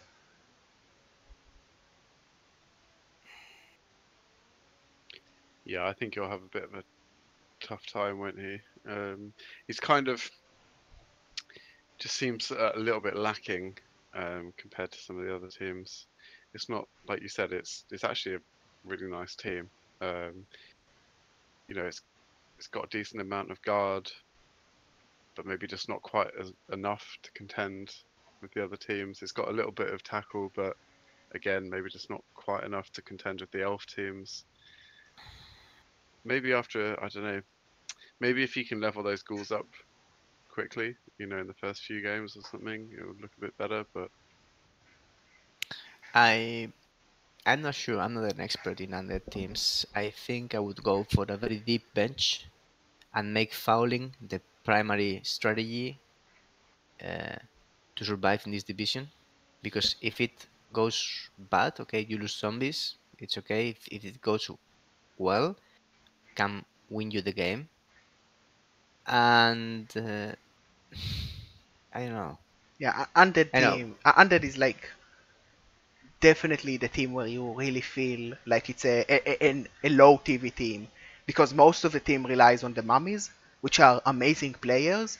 But when you reach high TV, like they are good, but you have other players that are also really good, slightly less, but you have more of them. So it's like having four mummies and a lot of other useful players instead of having two mummies and the white, which are okay, but not that good compared to other options of killers, and the ghouls which just die and are a huge disappointment very often.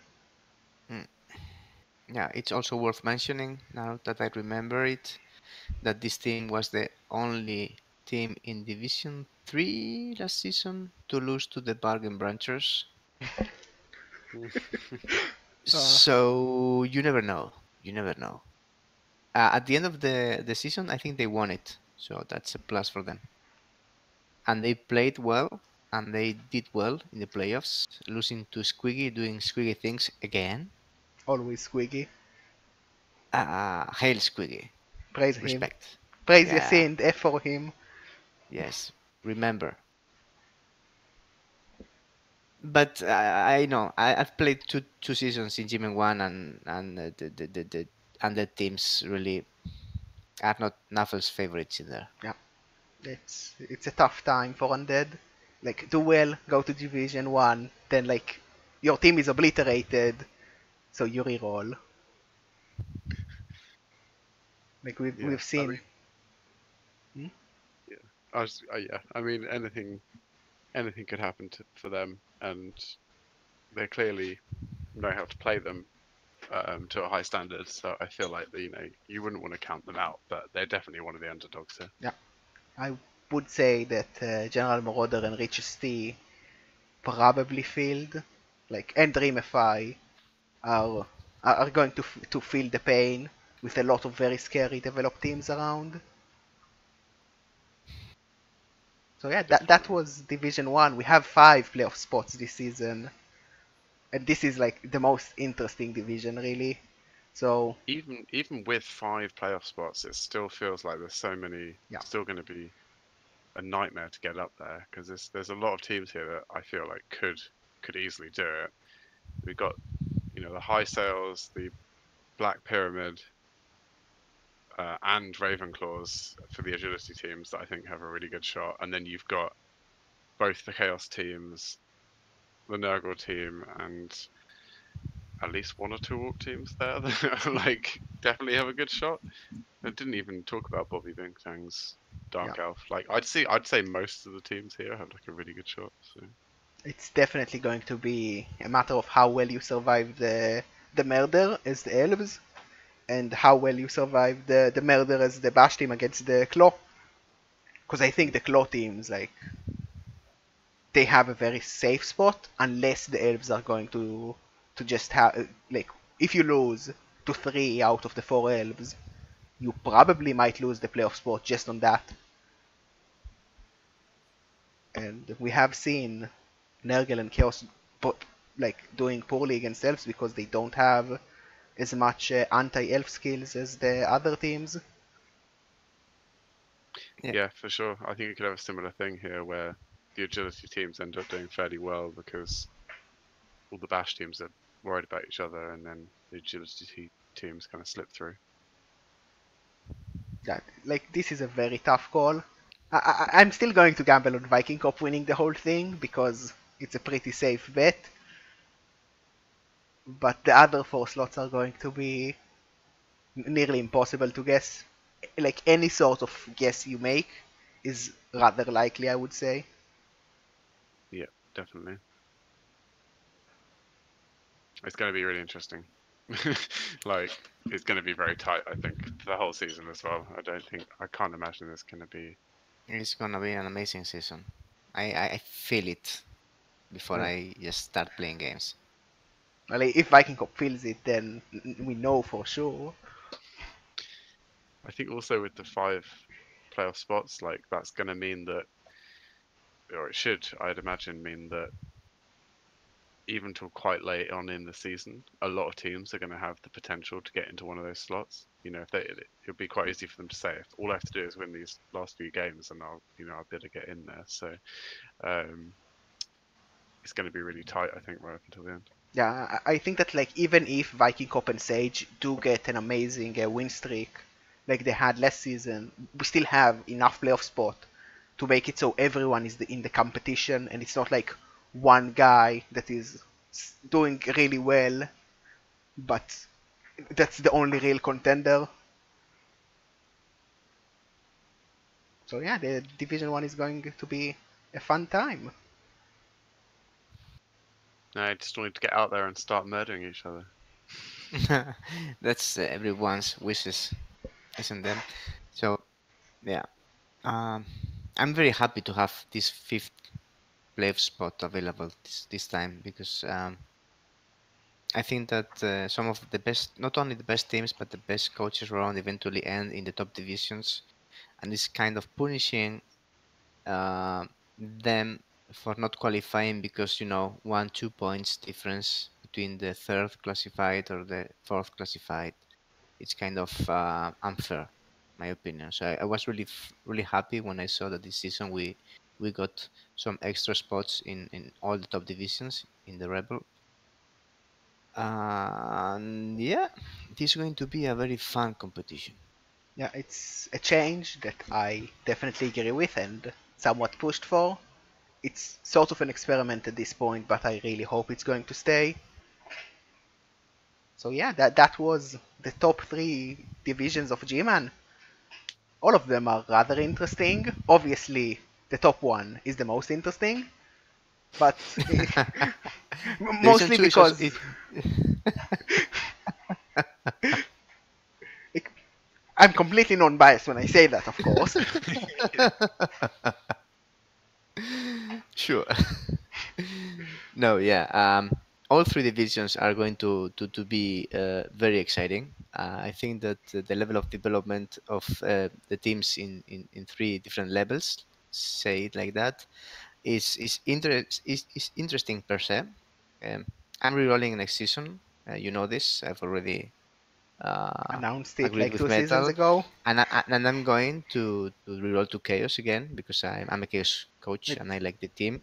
And funny or strange as it may sound, I enjoy playing Chaos also in low TVs because of the yeah, challenge, because of the change of game style, because of the different style of games you see between Division 1 and Division 3.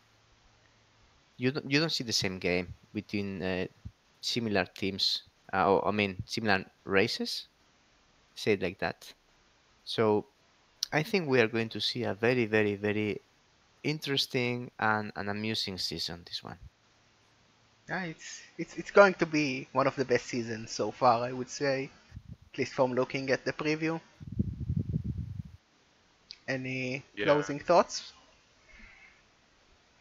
No, I can't wait to get going with it. I mean, I already played my game. You heard Straight it. on it. Me and Viking Cup waited. I actually, in fairness, I don't think we would have been able to organise another time to do it because me coming back late from holiday and he was busy during the week next week, so I just had to get it done. But yeah, I think all top three divisions are going to be very interesting. Yeah. So thank you to anyone that watched the full 3.5 hours, because it was a long one. Possibly maybe only 3 hours, I'm not sure. But I hope you tune in next time where we will talk. We will focus on one of the division more and just look at the leaderboards of the other. But we didn't decide which one yet. So it's going to be a And surprise. also, if anyone has any crazy plays that happens in their games,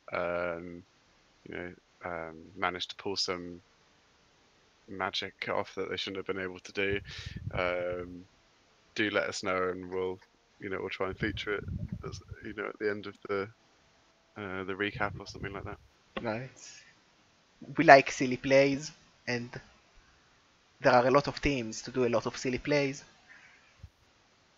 So yeah. And we'll try and keep it to around an hour or something on our normal weeks. I think it's just obviously because we always say it like that, but we never comply. Yeah, maybe an hour and a half, but it won't be like a 3-hour slog like this was. Well, I think I'm going to do something that is forbidden in Rebel, which is adding timestamps to when we talk on each division, so people at least can watch only the one they play in. If we go very, very long. Yeah, we can talk about that definitely. Yeah. Yeah, brilliant. So thank you to anyone that watched, and have a nice rest of your day.